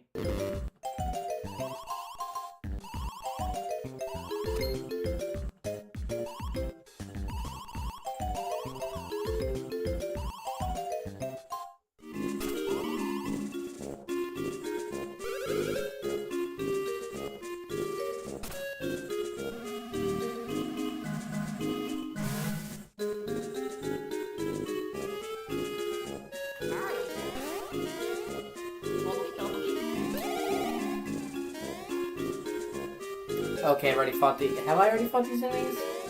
I'm trying to figure out if I've already been here.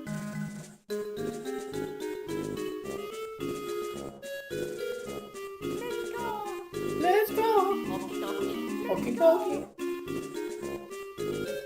Oh no.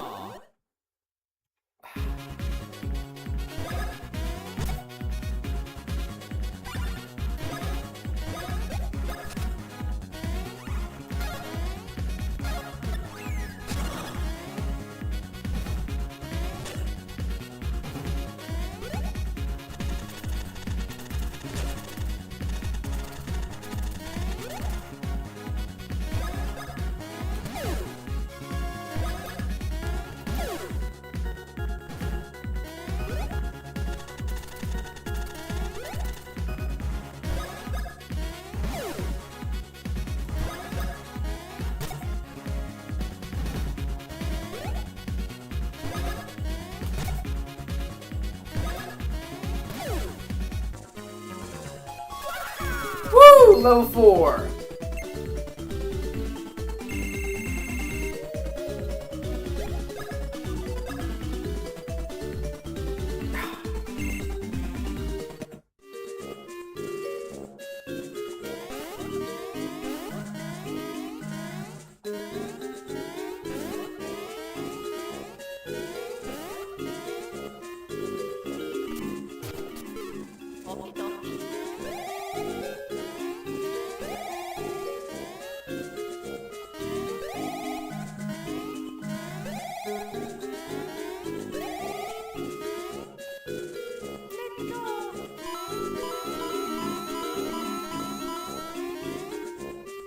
Ah, shit.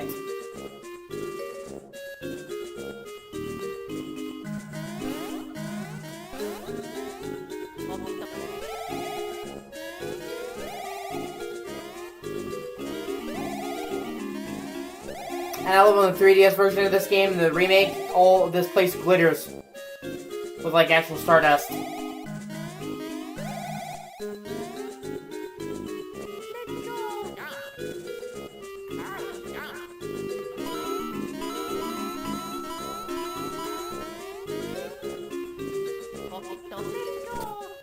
How many coins do I have? 107. Alright, we got enough to go fight that fat fucker.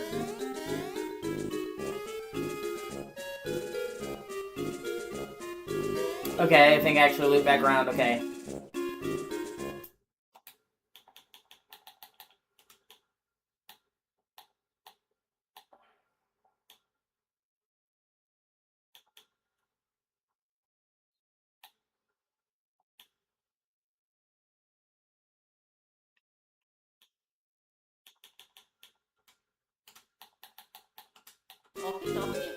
Okie dokie.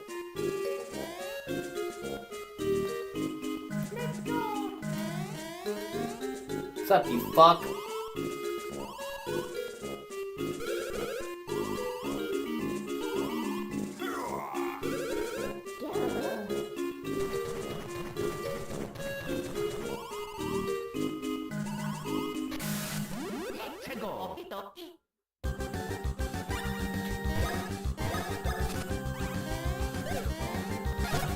God.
Fuck you!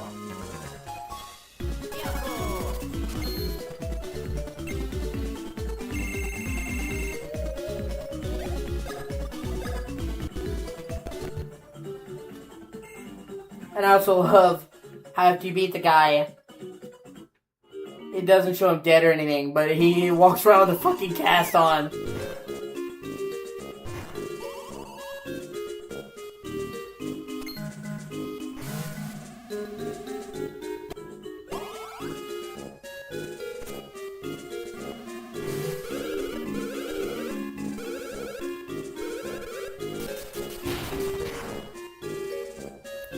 We see him later with the cast on. Toaster recall. That's funny.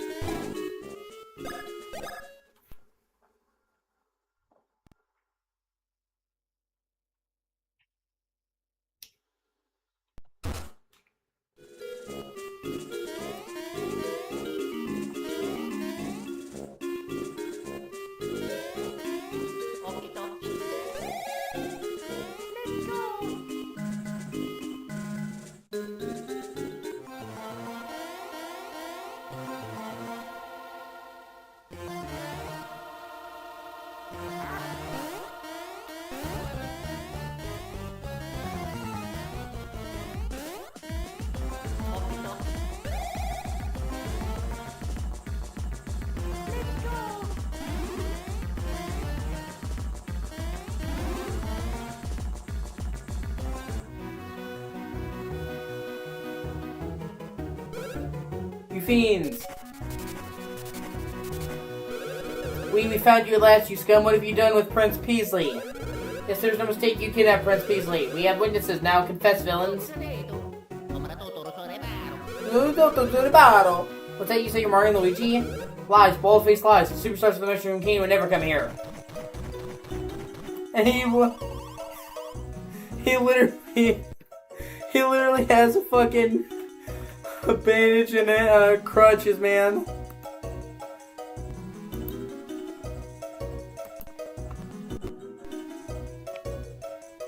I actually think it's funny because normally you just see like the monsters that Mario beats disappear, but now like his teeth are missing. He's got a fucking cast and a crutch. Like Jesus.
Hey, you can progress here until you get the hammer. Stop!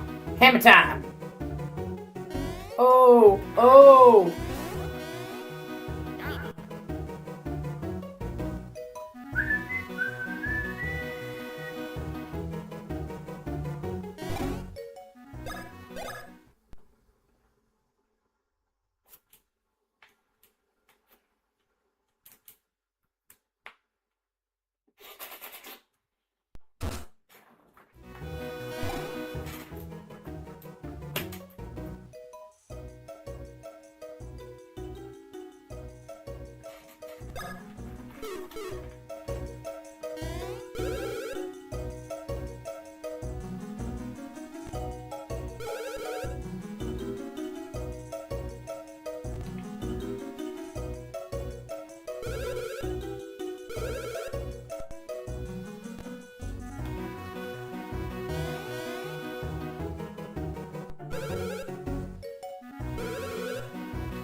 see.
Yeah, I can't come here until later.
Ulit tutto di baro.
Fuck, that keeps happening to me. Come on.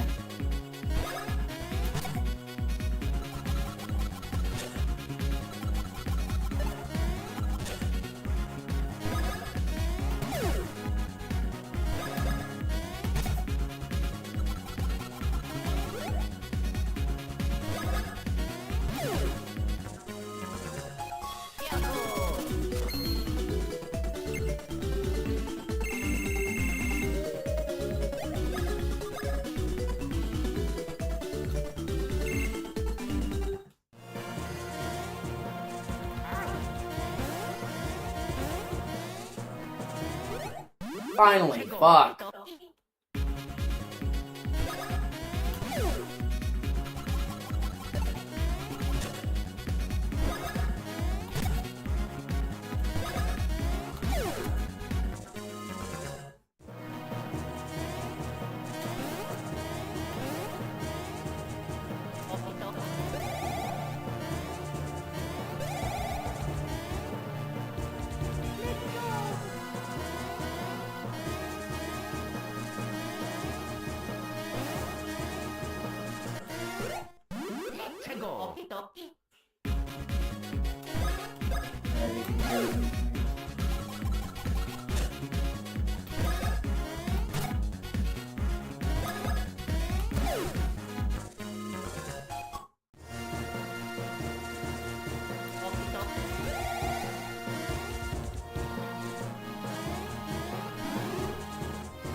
I don't know why I suck with Luigi, but I do.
최고. 최고.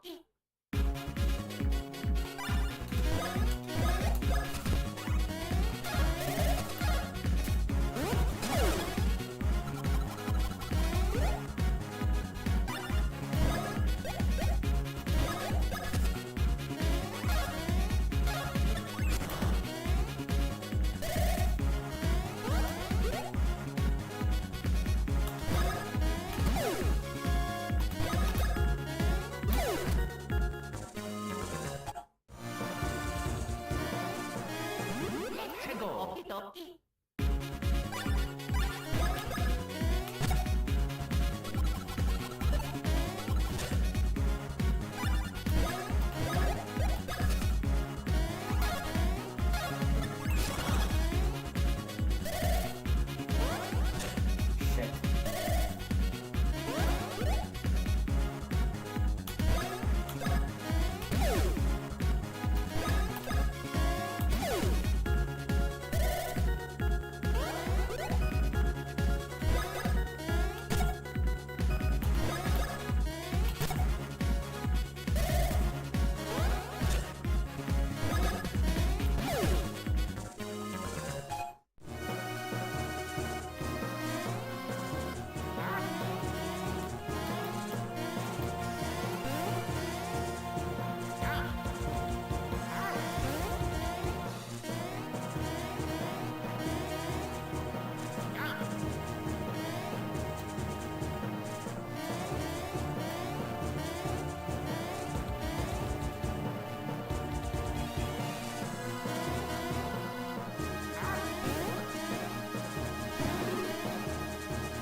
I love seeing Fat Mario, man. With water, like this, something about it just kicks, fucking, just makes me laugh, man.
Oh snap!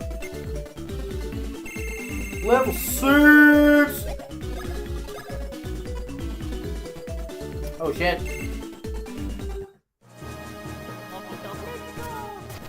Okie dokie. Let's go!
Ah.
Yeah.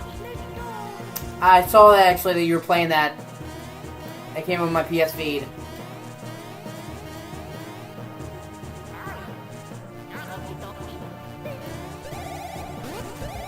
But yeah, I'm listening.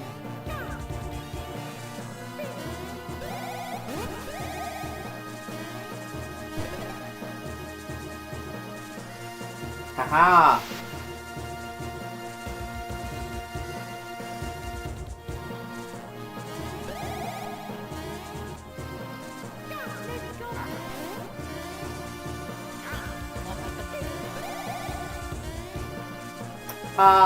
That's great, dude. I had that happen one time for Far Cry. Somebody had the, oh, you motherfucker.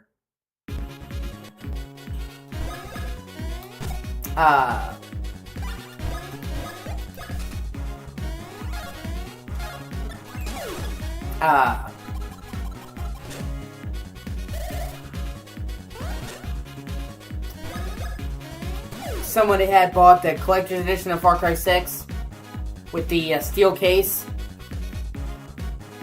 And they had that collector's edition came with the DLC, and they hadn't used the code, so I got all the DLC for Far Cry 6.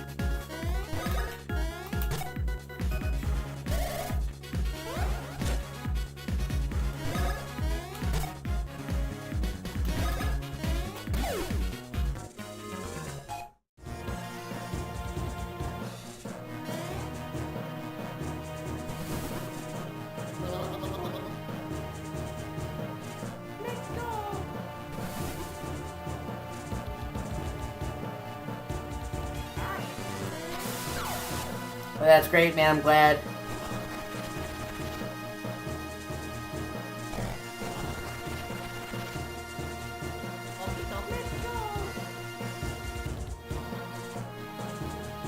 I hope you're enjoying the game. I really liked it. I know there's some people here disappointed that they didn't change the story.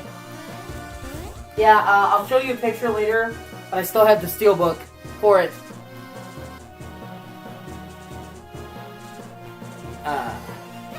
Some people were disappointed with Delta because it didn't change the story. Like, they wanted new story scenes, new actors, new cutscenes.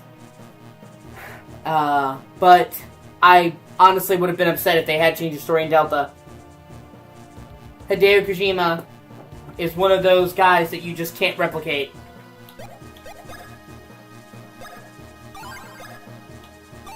Like, there's no substitute for Kojima.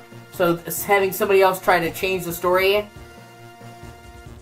would have been a mistake.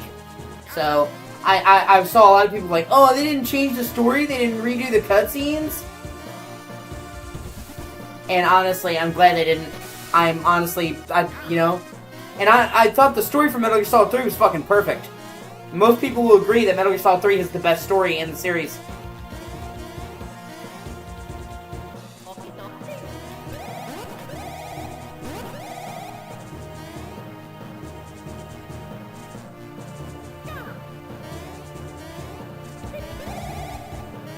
So, I didn't need it to change the story. I thought the environments were fine the way they were, too. They improved the only thing that had aged.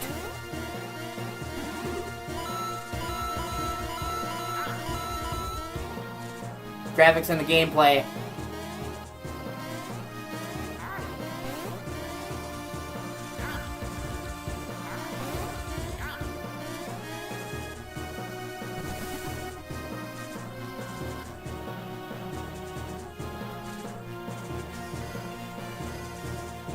But I remember when the game first came out,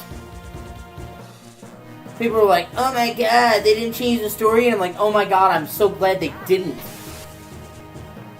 I would have been fucking pissed if they did.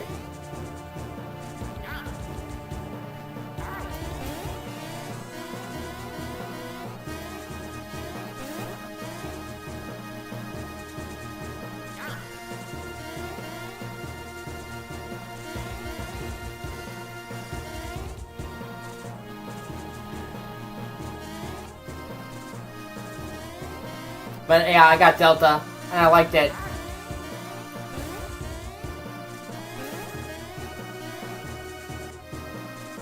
I'll mention it before. I've probably mentioned it before, but I'll mention it again. I have the Platinum for Delta.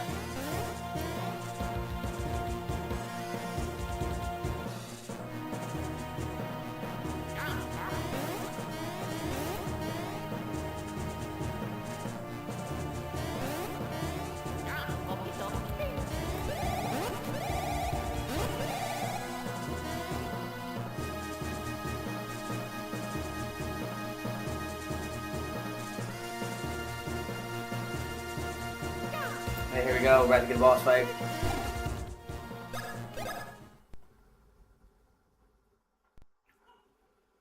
So I had to get all the collectibles, and I had to go through the game on European Extreme without getting caught, and non-lethal.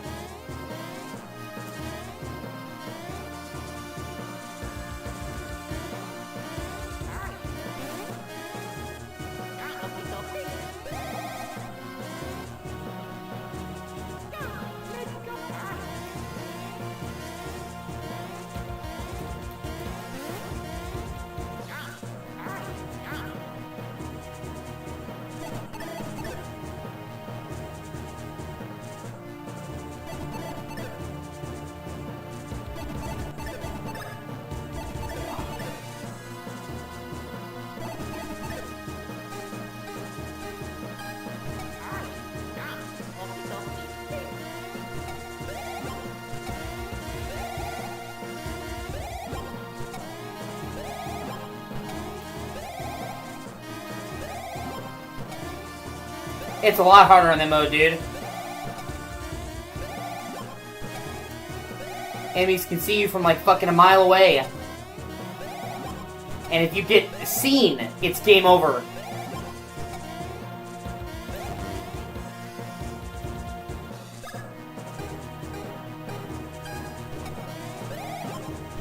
And in the boss fights, you can die in just a few hits. Yeah, it's a lot harder, dude.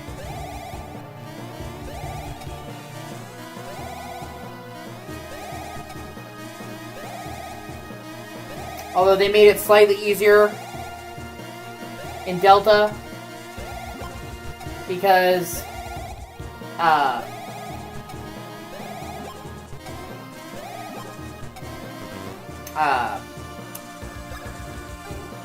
previously in European Extreme, if you wanted to get the best rank, big boss rank, you were limited to 15 saves for the whole game.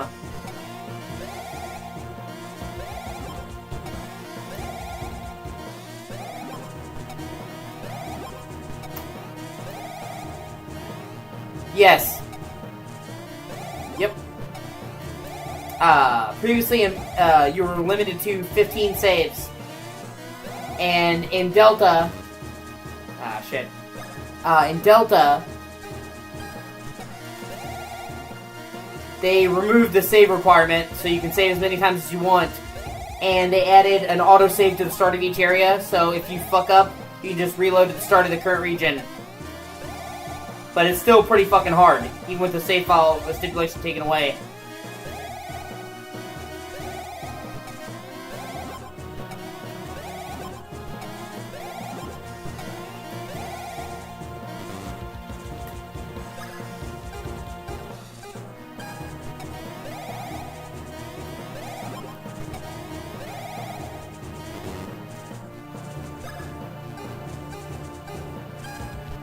And if you want the platinum, you're gonna have to play it on the hardest difficulty and get big boss ranking.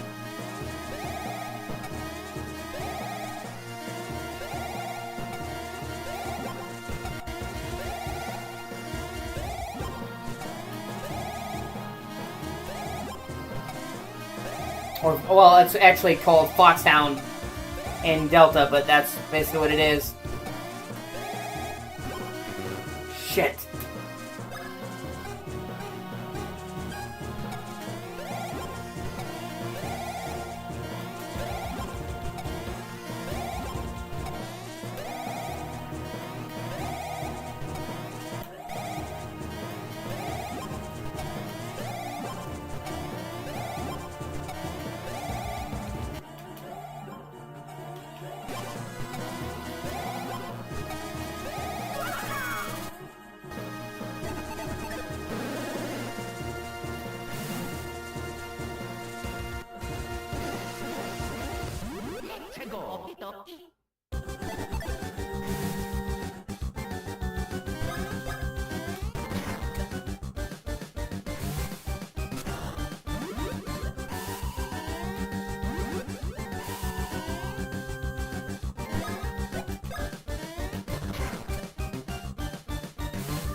Ah, shit.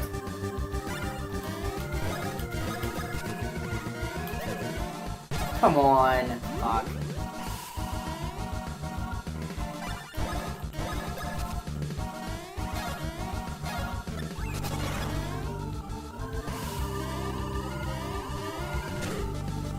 Ah, shit.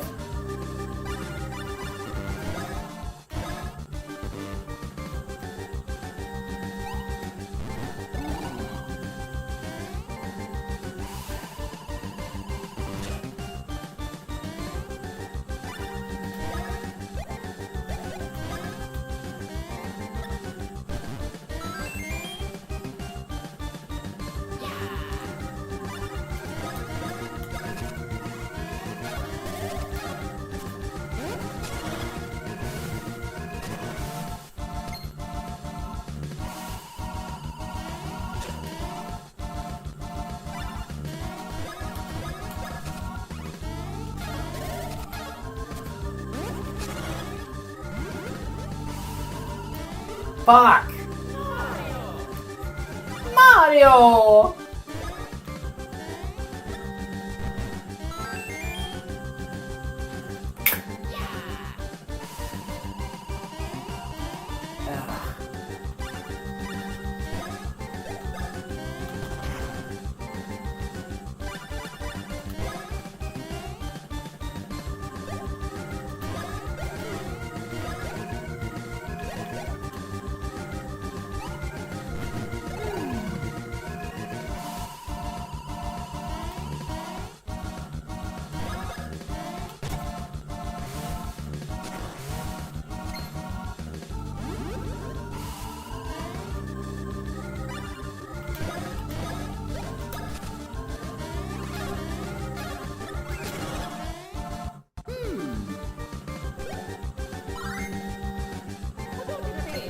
Oh yeah.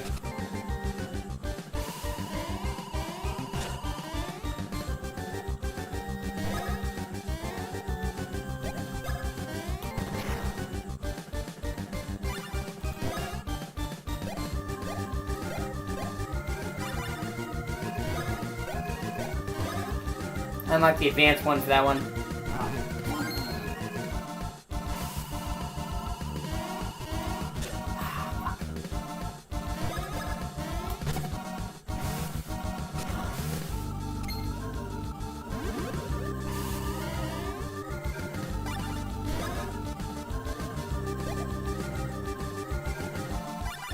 Alright, let's...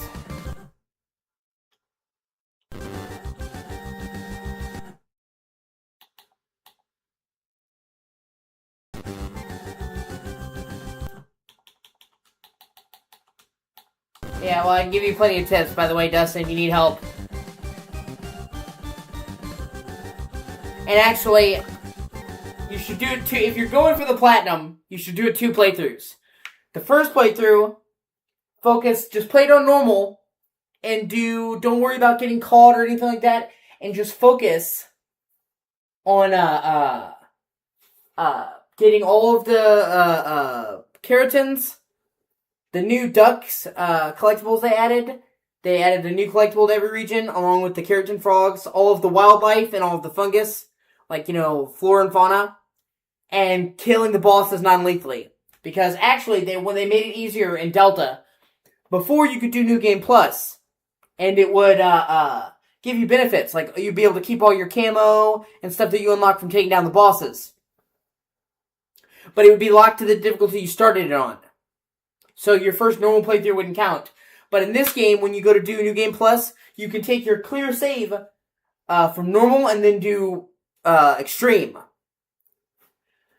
So your first playthrough, get all of the keratins, all of the new duck collectibles, all of the wildlife, all of the flora and fauna, and do all the bosses non-lethally.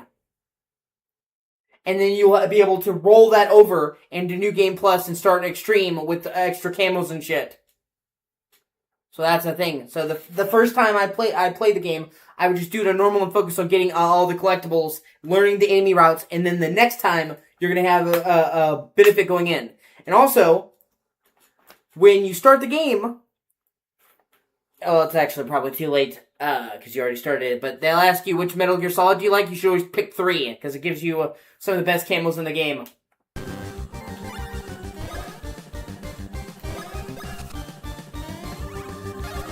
Oh, no.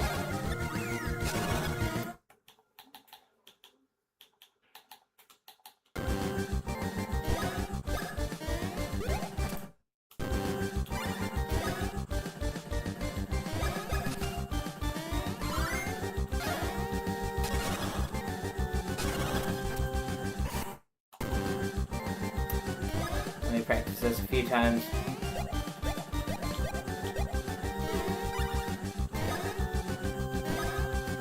Okay, so do the advanced. A, B, B, A. Okay.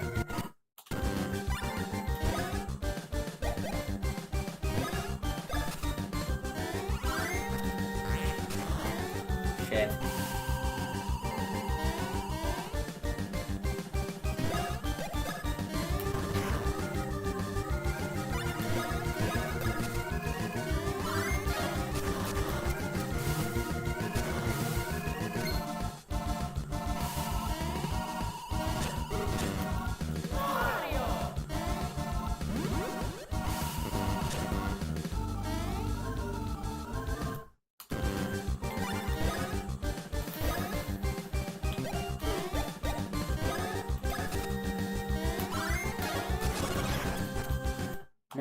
Still not doing it.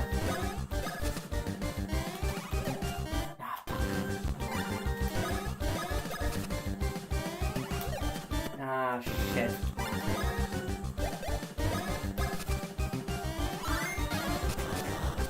Okay, so it's...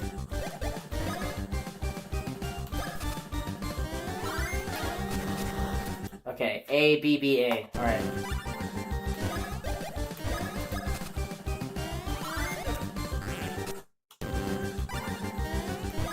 Trying to get the timing down.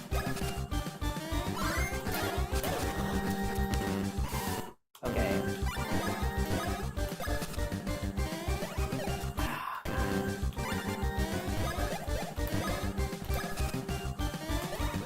I keep fucking it up.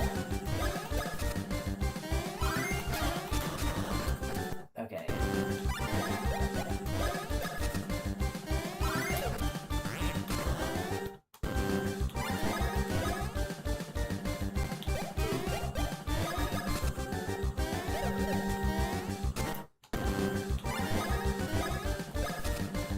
Okay, so we hit A.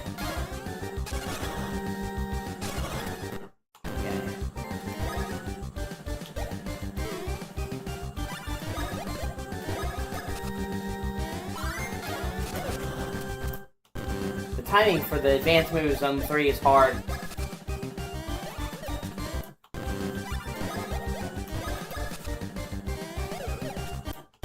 Well, I mean, I guess it should be, but yeah.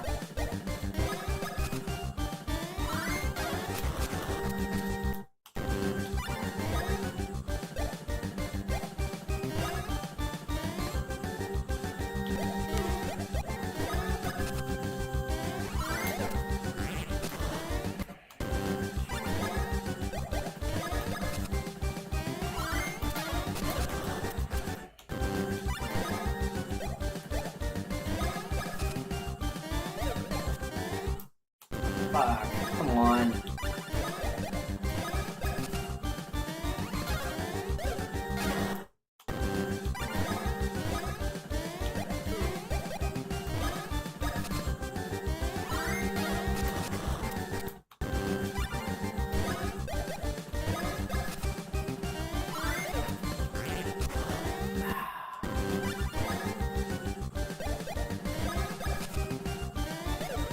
Rah.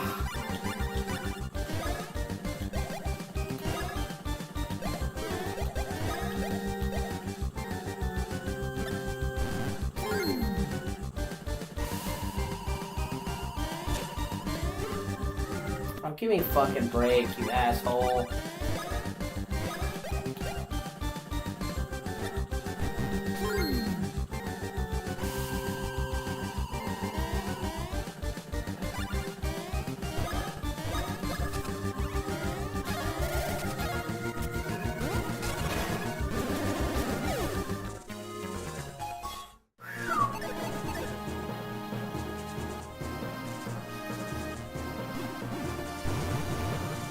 Asshole.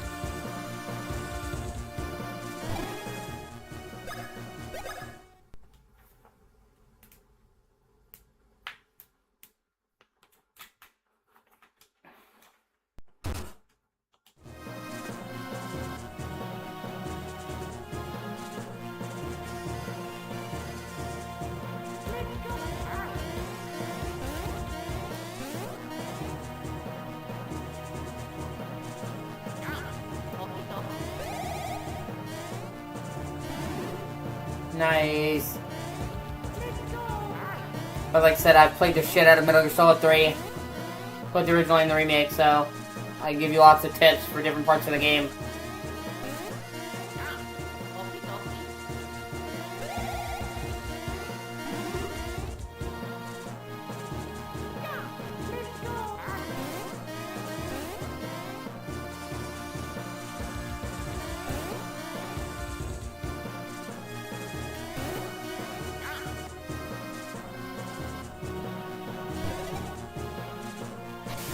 Nice.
Nice.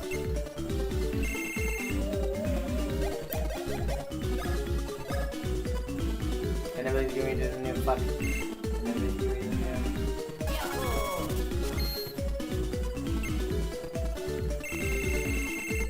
God, and everybody's giving me the new. And everybody's giving me the new.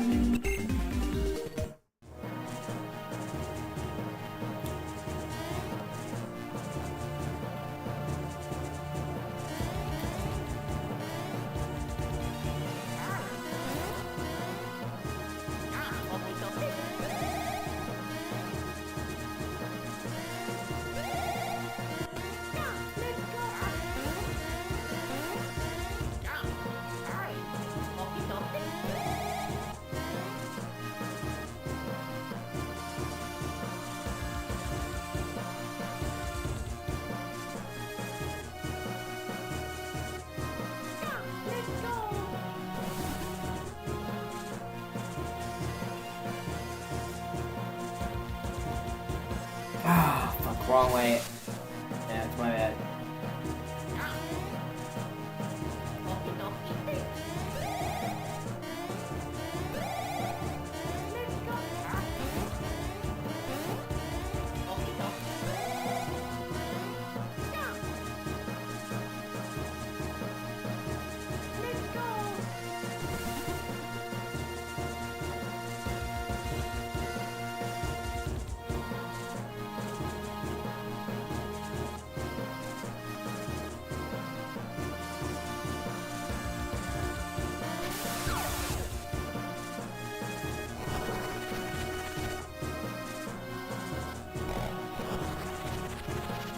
Nice.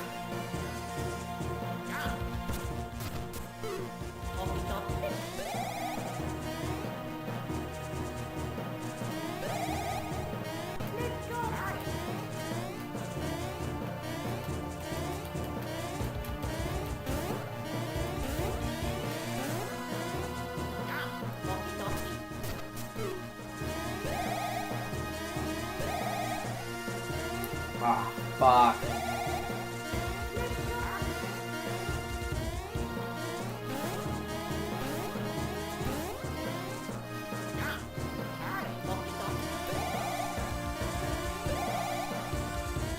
Am I not?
What am I missing where I'm not?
Fuck.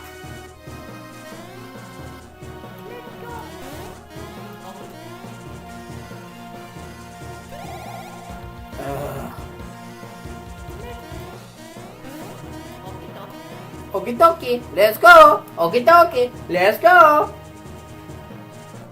Okay.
I'll come back for those items.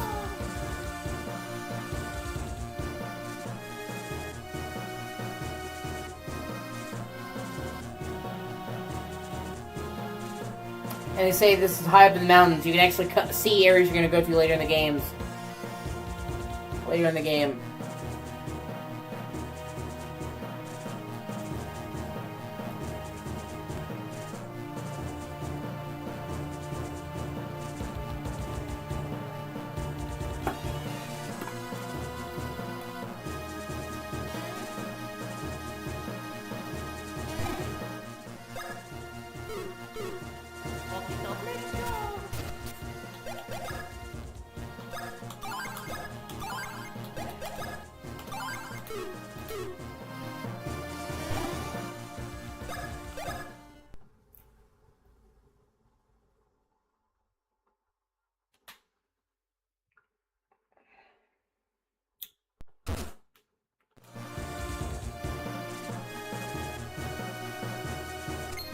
And you can see more as you can actually use this.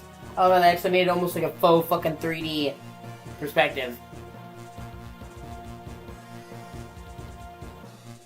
There's the airstrip, the manor, the islands.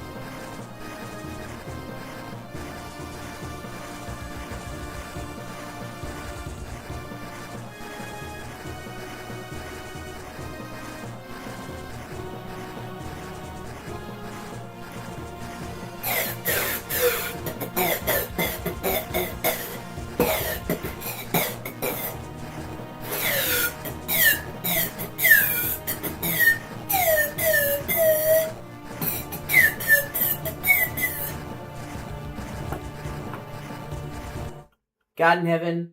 By which I mean God in heaven and only God in heaven, not code slang for anyone else, just God in heaven and Jesus. Please listen to my words and my intentions and my thoughts right now and do before hurt. One, please forgive me for doing sins and deals with drink. Please don't do this and deals with drink and make it safe drink and any reports are concerned or dead man. Number 2, please please your back to the worst now. Number 3, please be okay before we return.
Alright, I'm gonna end this part here, take a break, and I will be back.